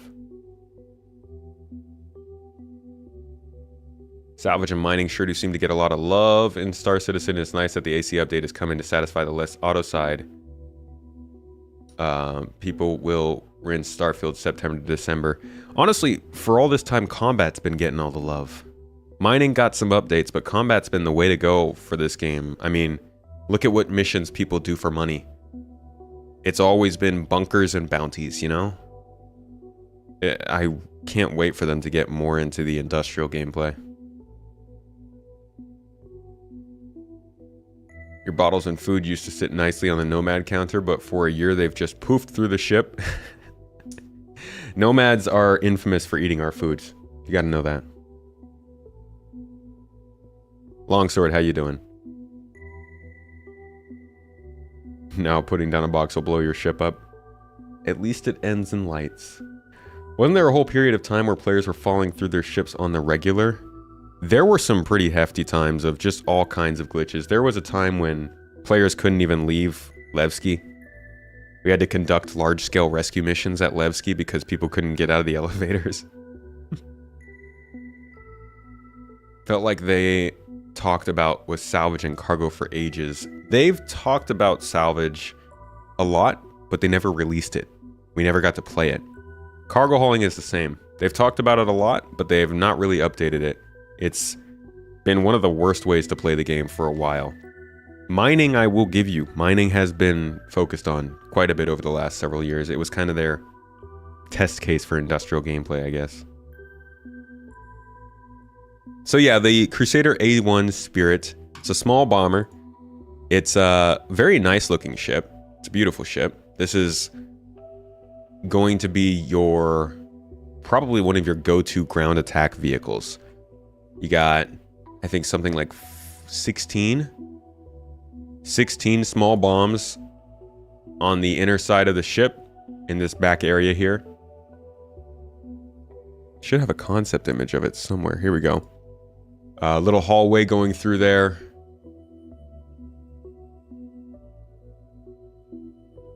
eBay? Bro, why is this stuff on eBay? You can't get me a better source for a picture than... Okay, whatever. It's that small. I have this. I should have these pictures downloaded myself. Hold on. So the A1 is a small bomber. I think they have size 5 bombs, maybe? Whereas the A2 has size 9 bombs, if I'm not mistaken. Yeah, I've only got pictures of the C2. This is very annoying. All right, I'm gonna go to the I'm gonna go to the wiki. That'll give us some pictures of it. Where the heck is the wiki? This is I guess it kind of says something that I don't just want to go to Star Citizen's own website to look at the pictures. But here we are. Found our way there. So this is why. Here we go. Okay, so you got this center hallway. You got balls. You got f***ing balls down the side that you can drop on your opponents for maximum damage. No, there's a bunch of them though here, and they're vertical drop. This is the part that I find weird, because you're flying at like 200 meters per second, right? I hope these things are freaking heavy, because have you seen what happens to the A2 bomb when it drops out the side? Now, I know it's not going to fly like that all the time. They've got to fix the physics and stuff. These things tumble, though. And a vertical drop at the speeds that a spaceship is going seems kind of weird to me. But either way, they drop out the bottom, and you can basically precision target, or you can kind of carpet bomb, I guess. And these will be useful for a lot of interesting things that just don't exist in the game. I think these are going to be great for when we have NPCs driving vehicles around, when CIG can very easily just assign an attack convoy mission to one of those things. Just send them back and forth between outposts. Have players have to go and find them, track them down, scan the surroundings, go attack them. Oh, they've got ballistas on defense. Well, you need escort pilots to take out ballistas. Maybe you can sneak somebody in on the ground. Like, give us ways to approach these ground-based missions and make the A1 a tool we can use, right? As of right now, though, we've got nothing. We've got nothing for the A2. We've got nothing for the A1. We've got almost no ground-to-air gameplay to speak of. And we've seen them starting to improve the AI for that. So the beginning of this year, they did show us AI starting to be able to acquire and track spaceships piloted by players or by other NPCs. They can select the weapon that they know would do the most damage to that spaceship. They can organize to attack it, and they can even attack it from their own ships. So they're getting around to this, starting to build the infrastructure we need for these kinds of ships to matter, but right now, they don't. There's nothing to bomb, except for other players. What's my opinion on them separating the Spirits releases? You're guessing they don't want to release the C1 with no vehicle tractor beams? I think it's very dumb. But who am I? I don't think that this ship would require the tractor beam to matter. In like every other ship that has tractor beams on them didn't need to launch with the tractor beam to matter. But I don't know why else they would be holding this one back. This one's like the base model, right? It takes more work to do the A1 than this. So I don't know. That is a mystery as to why the A1 is coming out before the C1. As somebody who did upgrade their Cutlass to a C1, I will say I am biased in that I want the C1. Doesn't really make me that... I'm not annoyed that it's not coming in the patch. It'll come sometime later this year, but it is something I would love to hear an explanation for. Probably want it to come in with tractor beams. But then why not hold back the hull C? Which would be more... It would need the tractor beam more. Right?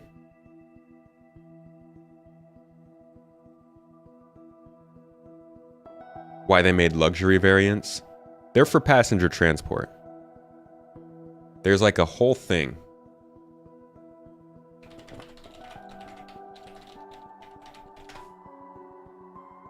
This is a career path in the game, a profession. Basically deciding between high volume, low cost passengers, luxury class passengers, first class passengers. How do you want, like, what kind of fare, what kind of customer do you want to go for? Where do you want to take them? How do you want to serve them? The whole luxury touring game loop is a very in-depth thing in this game. It's just not one that they've really touched on so far. But when you see luxury ships, that's generally what they'll be used for. And they have missions like that in Elite Dangerous. Like, it's not hard to picture. You basically just have these certain affinities and likes that the NPCs have. You come up with the engineering to make them get on the ship. You make them choose where on the ship they want to be based on those affinities. they have to be kept up to speed with food, water, and just general comfort. You get paid out based on how you keep those values up. You have to get good views for the tours. You have to get to a good place fast for the people who are trying to get transported. And like, yeah, they could definitely make a bunch of missions based on passenger transport. No secondary exit is horrible once again. Yeah, I don't know how they're making that decision again. Why not put a little elevator up here? Just a personal little elevator. The size of the 100i. It's a weird one. Maybe CIG just wanted to get the hardest one out of the way. I think the E1 is probably the hardest one. It's got that raft. That rescue raft thing. Hey, we got a Mac attack in chat. Super Mac, brother. How you doing, brother? Good to see you, man. Welcome, Mac Nation. Welcome to the chat. We're just talking about 3.20 editions, roadmap roundup, all that jazz. You think they want it to be a bit of an FPS level? Don't sacrifice my FPS for their FPS, you know? Thank you for giving that shout out to Super Mac.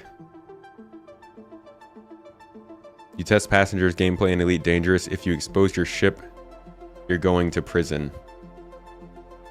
Wow, that's intense. I'd prefer just like a mission failed or something. Pawn Cologne, how you doing?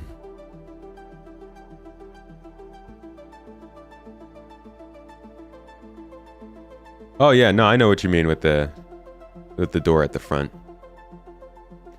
Just like, don't sacrifice my comfort for an FPS mission, you know? Sandman, good to see you. Don't forget the complex drink machine. Yes, the Mix Master. The Supreme. This is actually a thing. They legitimately want you to have custom drinks for your passengers. Like they're... Star Citizen. All passenger carriers must have more than one exit for emergencies. Surely that they must do this in SC as well. Nah, mate, they like don't even care about people's work rights in this universe. They just pay us to murder criminals. They don't even ask what the criminals did. They're not trying to give them easy escapes. Why such upset over secondary exit? Feels like expecting more than needed from a military spec craft that serves one purpose. Well, I'm thinking more of the C1 and the E1 in this aspect. Like, definitely the E1 should have a secondary exit. But it's just nice to have in general. Because in Star Citizen, a lot of times your exit might break or something might block it, and it's nice to have another exit. Yeah, there's a rescue raft on the E1. Or rescue pod, whatever you want to call it. Okay, the last thing there was... Excuse me. New Crusader platforms and retrieve consignment missions. So both of these got pushed back to 3.20.x. I thought they were going to be in 3.20. It seemed like they were going to be. This is just a new mission location, much like Siege of Orison missions or the little missions we get out of Orison right now. I think they got removed in 3.19, but they're just making more of them around Crusader. Less Orison lag, more missions available to people. Good stuff. These retrieve consignment missions we've gone over several times in the last few months, and these are just... Basically, they're like bunker rush missions. They have a couple modules that they've gotten together that have you go into a bunker, grab data pads, read the data pads to figure out what boxes you need to get, find those boxes, get them out of there, and deliver them somewhere else. All they have to do is theme these missions well, and these would be as good as side missions in Cyberpunk 2077. Like, these are very expandable missions and will have a ton of repeatability if they can get the narrative and lore right with them. But we don't have enough locations for that yet, so for now, they'll probably just be little test case missions that we're running that we get bored of in one quarter. Again, these are coming in 3.20.x, which will likely be in the next month or so after we have 3.20. So I would say October, maybe, possibly early November. But I think by early November, we'd be looking at 3.20.2. likely to prepare us for IAE. But that is the roadmap roundup. And yeah, I want to know when the C1 is coming as well. I really do. But I'm guessing it's going to be in the next update. Oh well. We'll look for it in the monthly reports. I'm sure they have some news on it. A1 Spirits on the roadmap. A variant would likely be really soon afterward. Would be nice if the A1 was the holdover ship until the C1 comes out. Yeah, that's how they get people to buy more of the A1, huh? Okay, let's check out prototypes in Home Munching now with Inside Star Citizen this week. And see what they've got for us.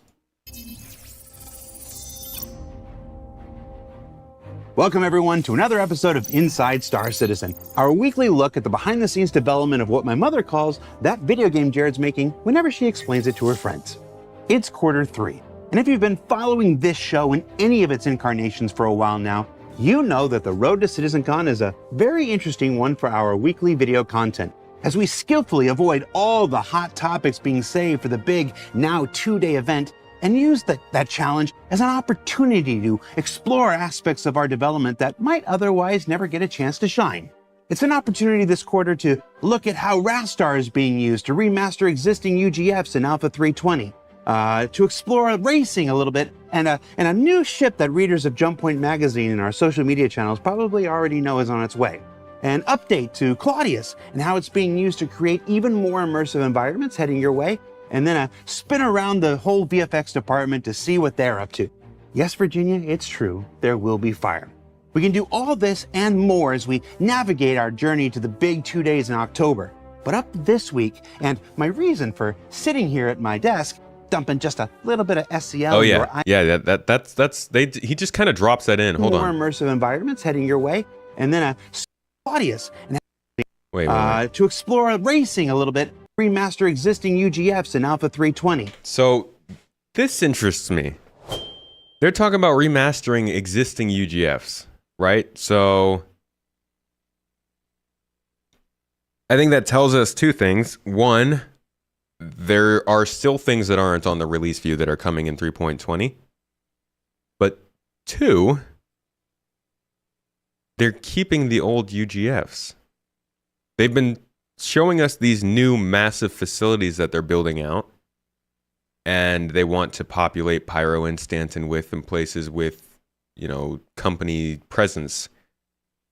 But now they're kind of telling us that they are remastering the current UGFs, which must mean that they're staying in the game, right? As smaller locations that we could still go to. So I'm glad to hear that, because I honestly thought we were losing location to gain location. Now it's sounding like we are keeping locations and getting more locations, and they're just updating the old ones. That could be a really good sign. I'm also happy to hear about Claudius, because we haven't heard about that in like a year and a half. But yeah, the new UGF remaster is interesting to hear about. To explore racing a little bit, and a new ship that readers of... I mean, they're different kinds of locations, but as you can hear, he calls them both UGFs. So they've already said that they are going to have small, medium, and large UGFs, right? Those are the things they're working for. He's now calling the things that we already know about UGFs. So does that make these small UGFs? Will these be similar in size to the ones that we're seeing that are new they've been talking about? Or will these have their names changed from UGF? Will they all be UGFs? Doesn't really matter. It's just semantics. But it's good to see. Glad to see that we're going to have a higher variety of locations.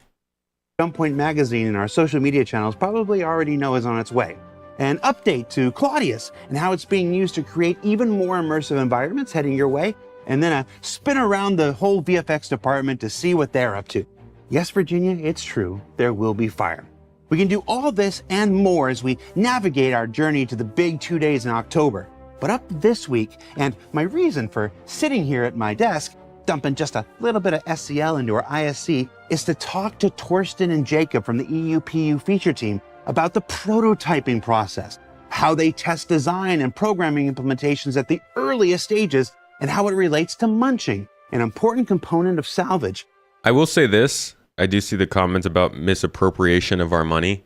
I'm not sure. I can't confirm if this is what has happened.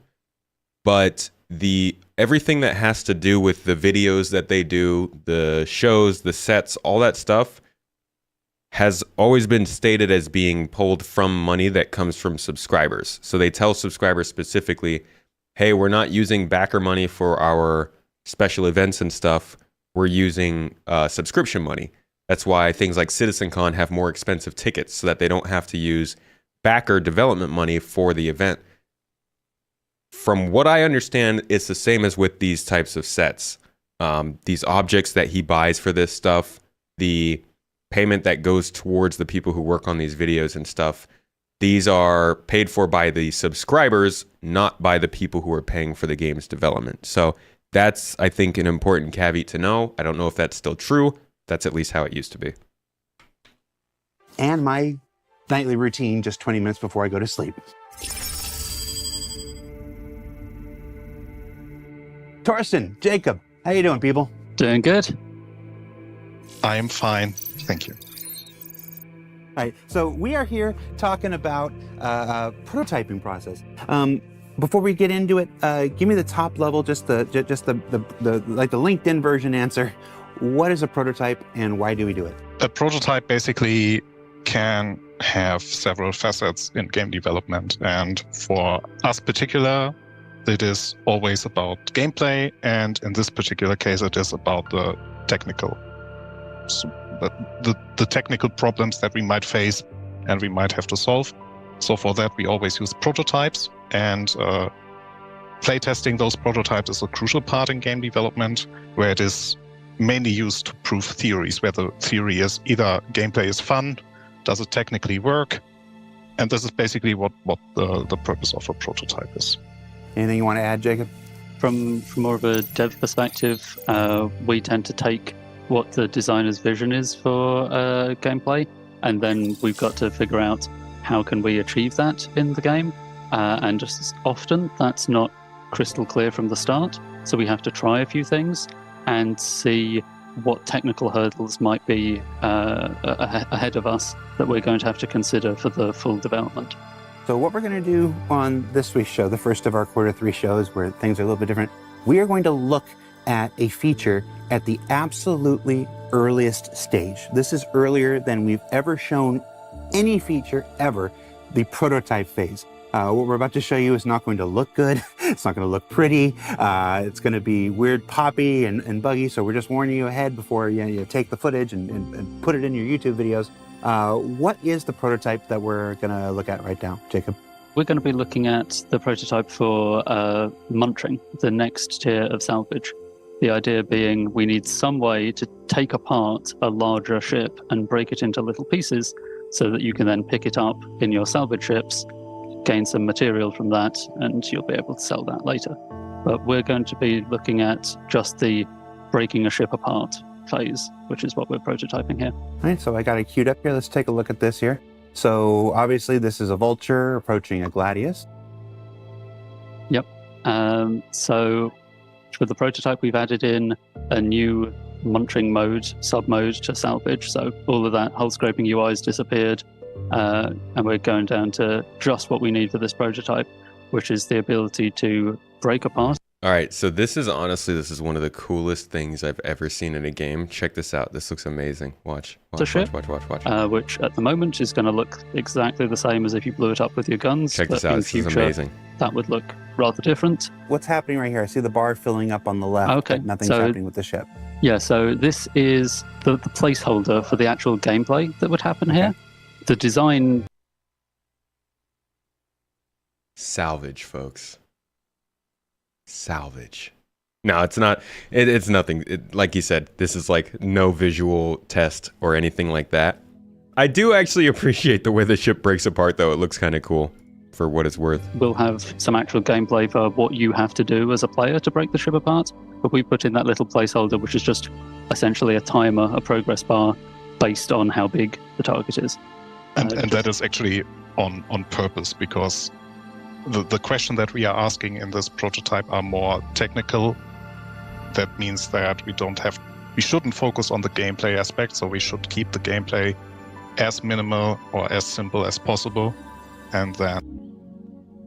So my question here, Salvage is worth it if you have, I think, a crew, like maybe a friend with you, and you can get efficient with it.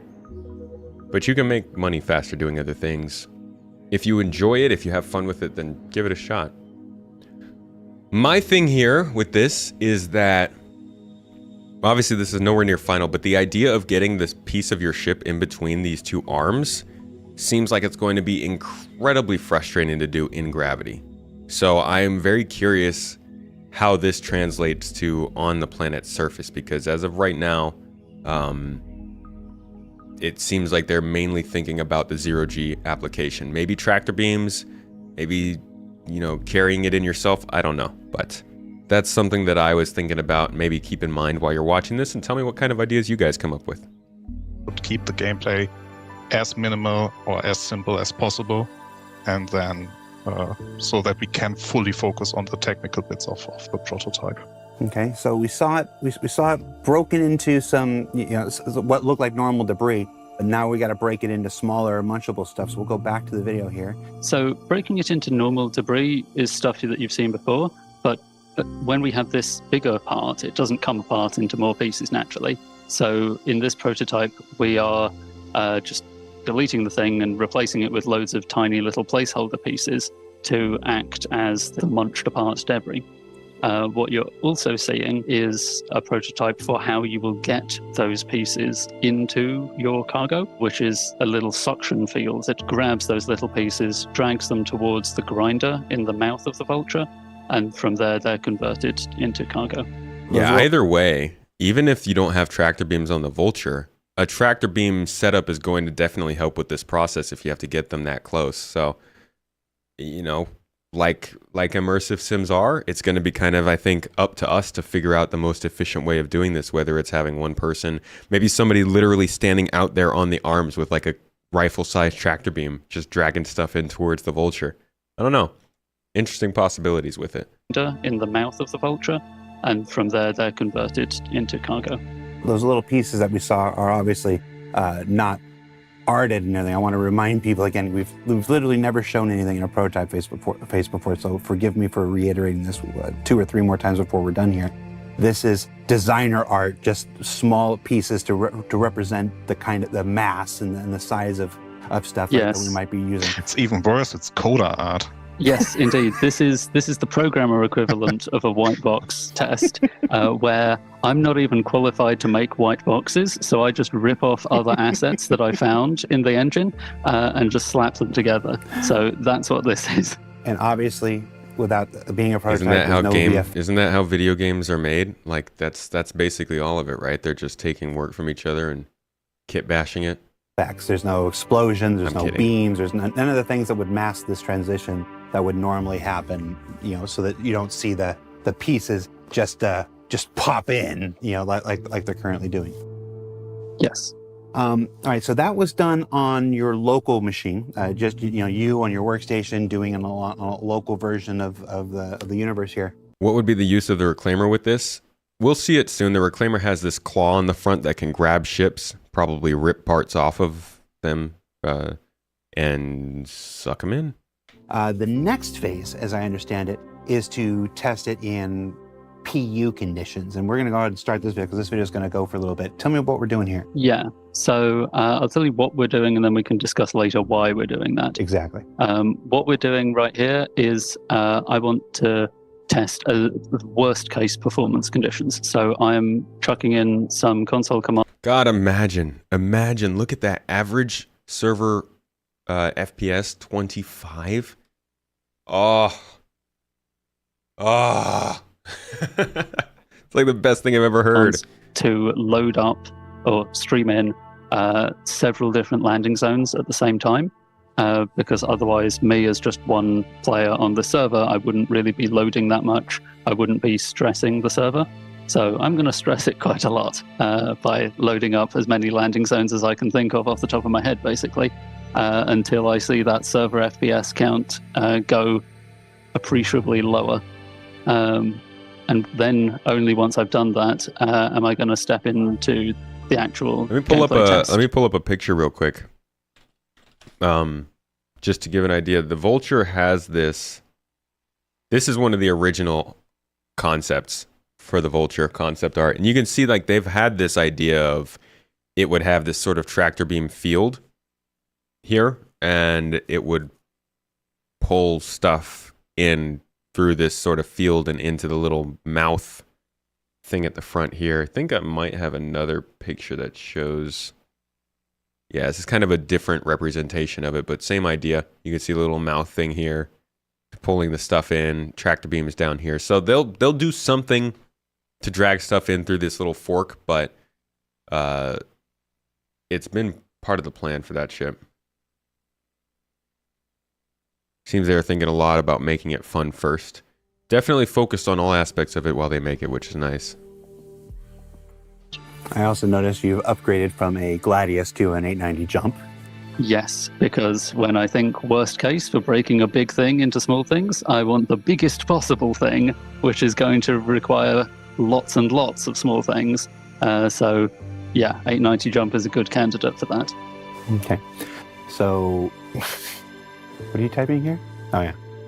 I'm just typing in some comments for the other recipients of this video, because this was an internal video for, reviewing stuff. Do you often use console commands to leave notes for people?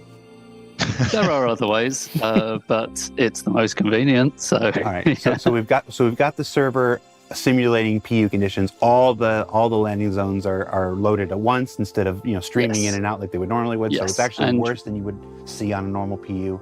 Indeed, and we're going to see that immediately. That this breaking the ship apart that we saw work so nicely in the editor. Well, I've really annoyed the server here because all of these pieces are, popping in a not so great way, and I make a bit of a sarcastic comment about it in the console. It's important to create these conditions, to test these things, not just in ideal conditions, not just the ideal universe of your own computer or even the PU when it's like first loads and nobody's in and everything's great. No, indeed. What I'm testing here is worse than we would hope it ever to be. We don't want it to ever be this bad, but we got to test it because it might be. All right, so here's where beams would be shooting out, starting to break the ship apart. Yeah, there'd be extra gameplay here, there'd be VFX or whatever, but in the editor version, we saw pretty much as soon as the big piece disappeared, all those tiny little bits turned up. Well, it's not going to go that way in this situation. We're going to be waiting quite some time for all those little pieces to turn up. Gotcha. And so while we're waiting for those pieces to turn up here... it's very interesting to see and hear just the way PES is changing the game. It is an actual game changer, and we are seeing constant reminders of it in the game now. They'll talk a little bit more about it here, but like Patrick was saying in the chat, this is going to take a while to load, so they go off and do some other stuff in the meantime here. Let's talk about what we learned from what we've learned from these tests so far. Obviously, there's some performance stuff, but there's also some gameplay implications from what we've seen. Torsten, you want to talk us through it? Well, I can talk about some parts that we learned from. Right. Sure.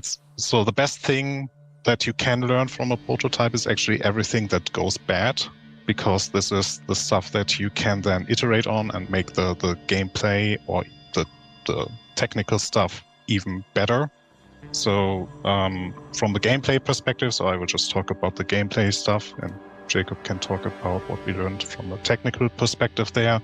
Is from the gameplay we learned that what about big ships? So how, for example, now you saw the Vulture trying to attach to the 890 jump. That is a bit of a wonky situation and it doesn't feel right. So what about Vultures actually munching bigger ships? So how can we make that an interesting gameplay?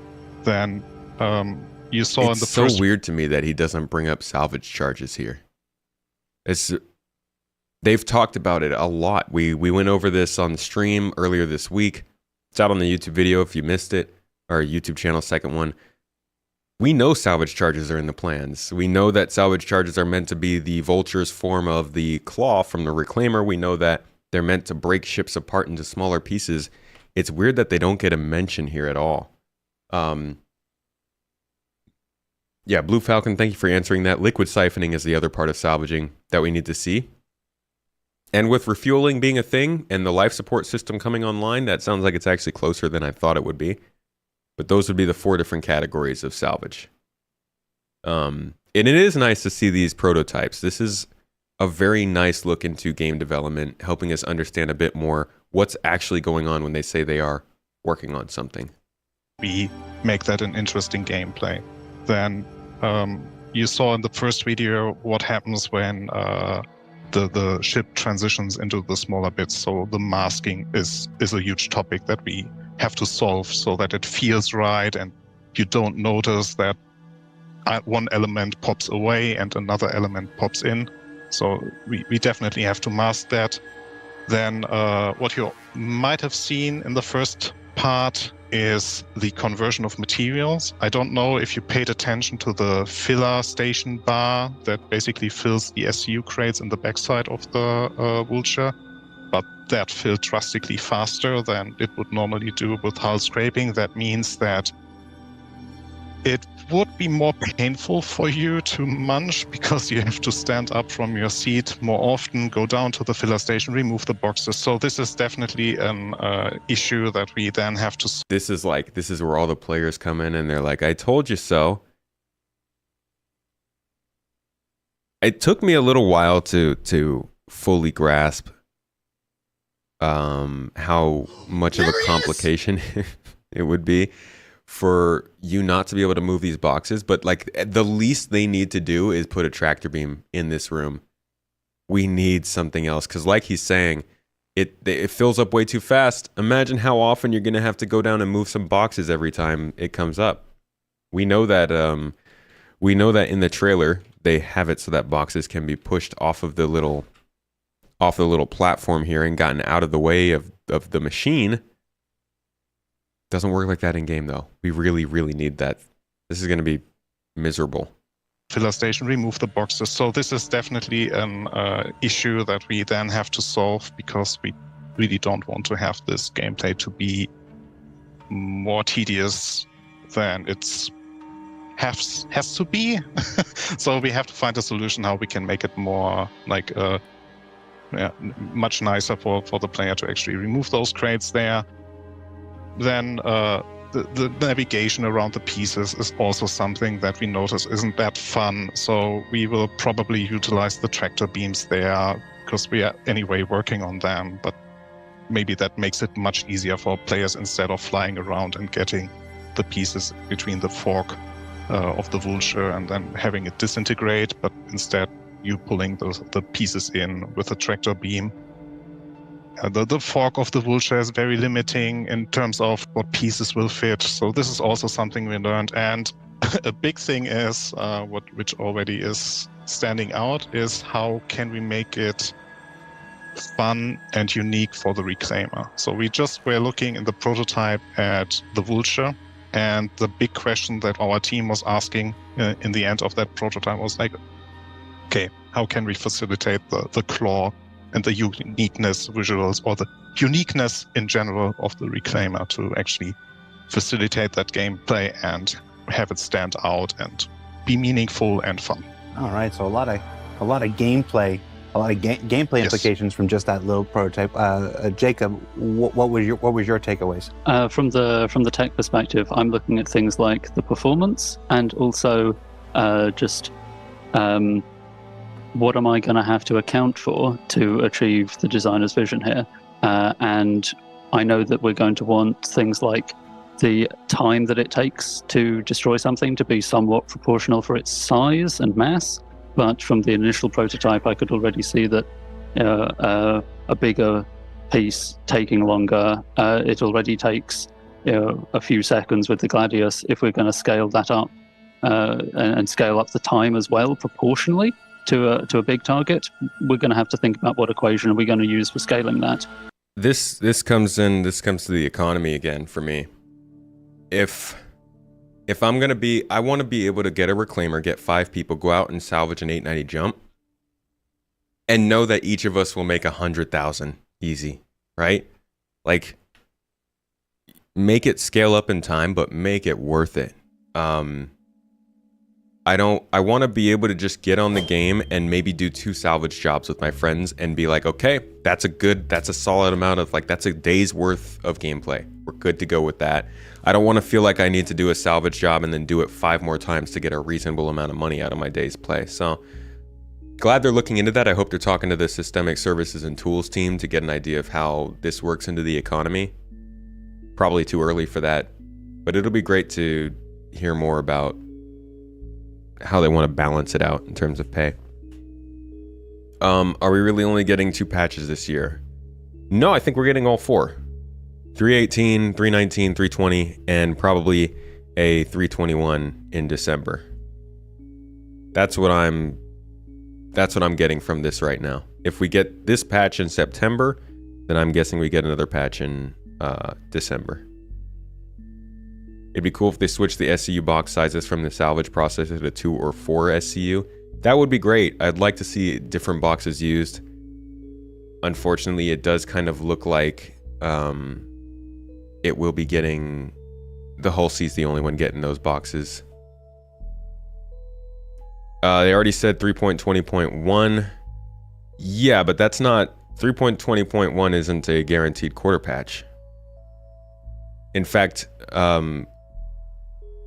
if you're newer to Star Citizen, it might seem like those patches are going to automatically take a quarter, but those aren't quarter patches.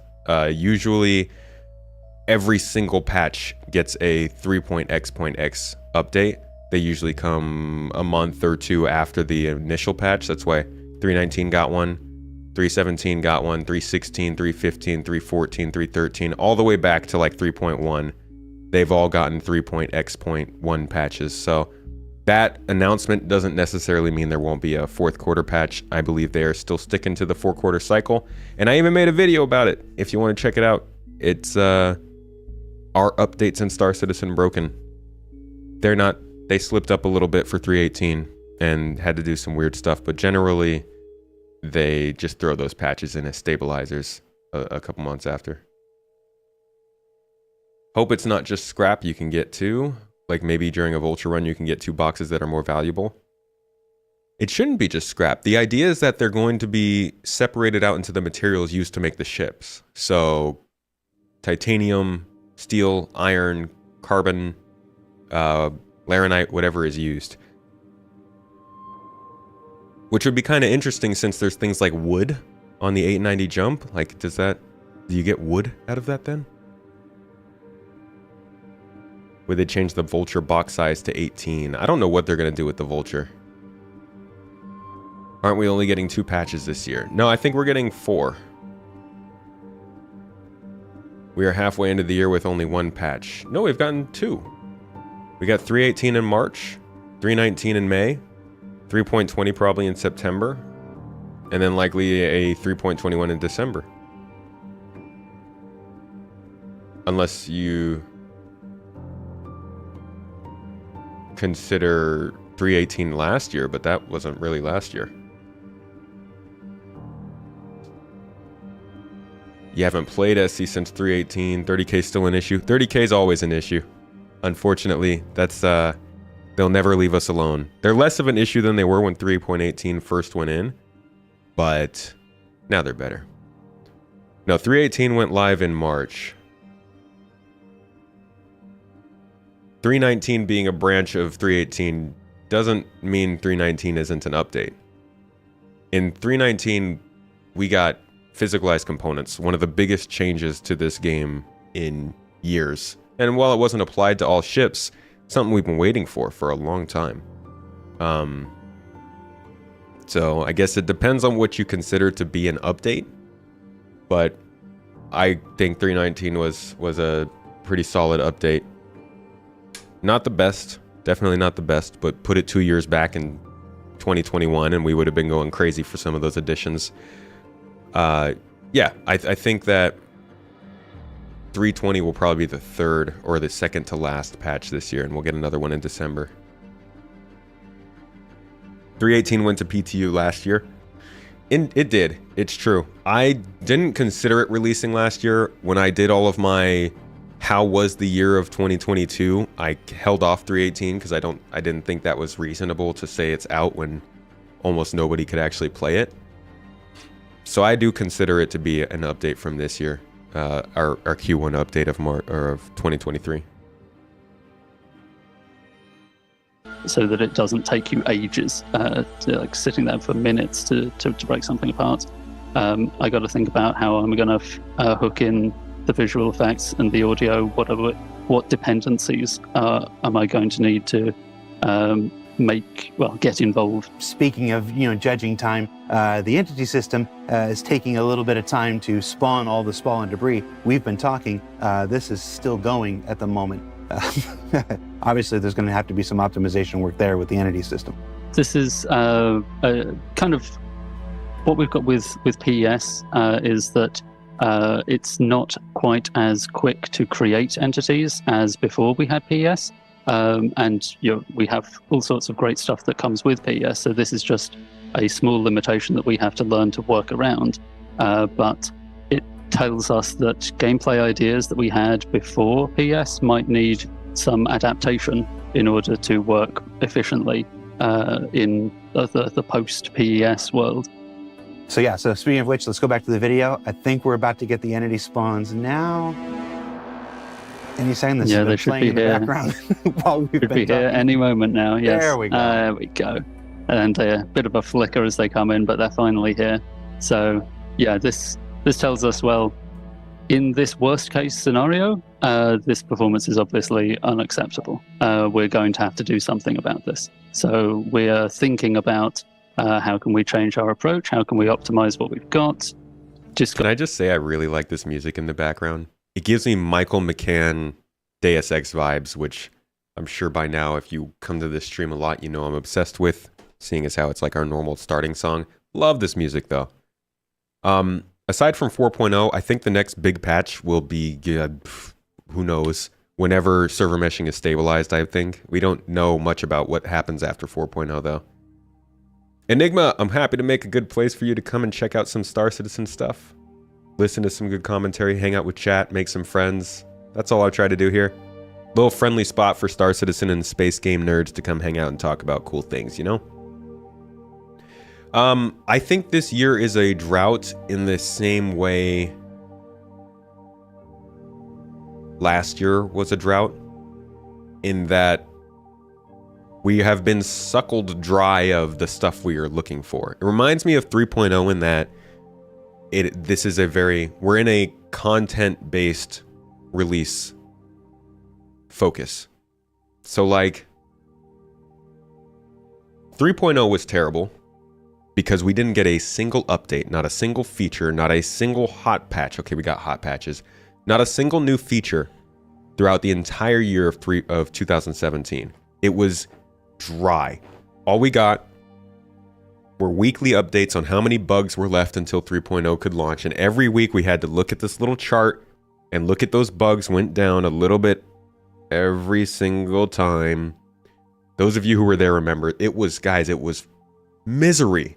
Like, with retrospect, it's misery. At the time, it sucked. Like, we all hated it, but looking back on it and looking at what they've done since then, because that was the last time they did a content-focused patch. After that, they were all time-based. After 3.0, they were like, okay, we can't do this again. We have to do 4 patches every year to keep the content rolling.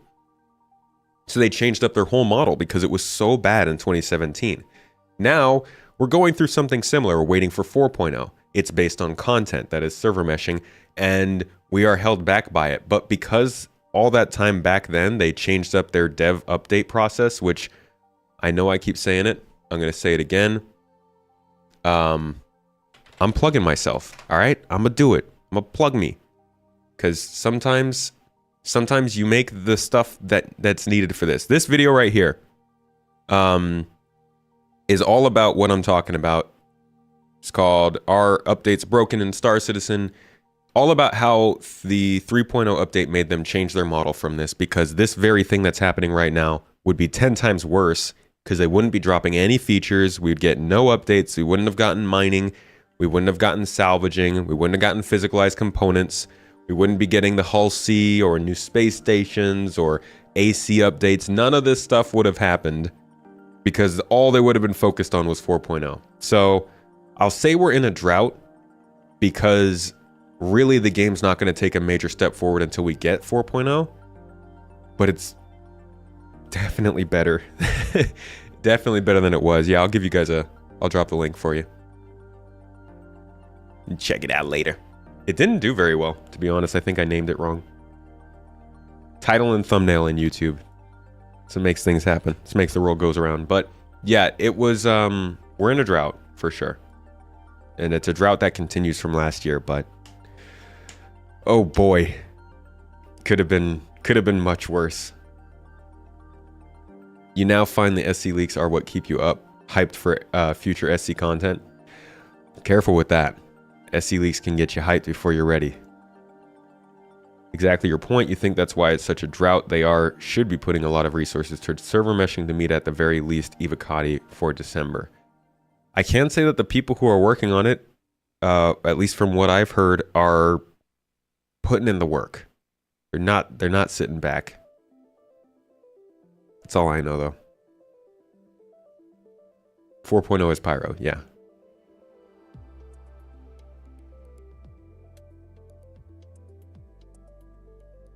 Cheers, Wobster. If not that, then truly you understand the community's gripes towards CIG and have nothing left for them as far as excuses. If they're not getting it into Evocati by December. They really do need to get in Evocati by December, but I hope.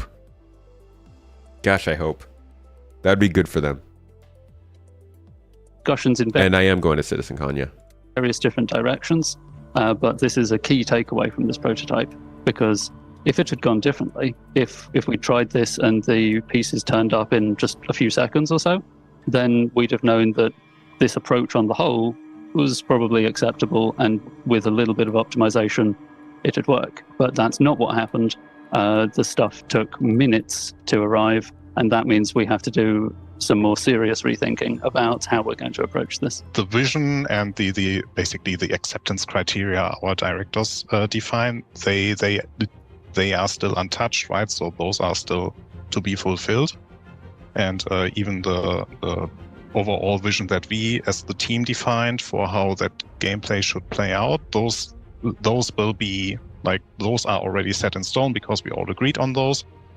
But how the actual gameplay then plays and feels, this is still affected by the prototype. A prototype like this is really perfect for stepping in early and making sure that every tick box on our acceptance criteria is met, and we can make a better gameplay out of it. I think we all have a real desire and responsibility towards testing these things as often and as early and under as much duress as possible as we work to stabilize the PU and make it a more enjoyable experience going forward.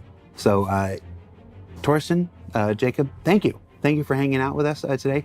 Thank you very much. Thank you. Bye. Bye.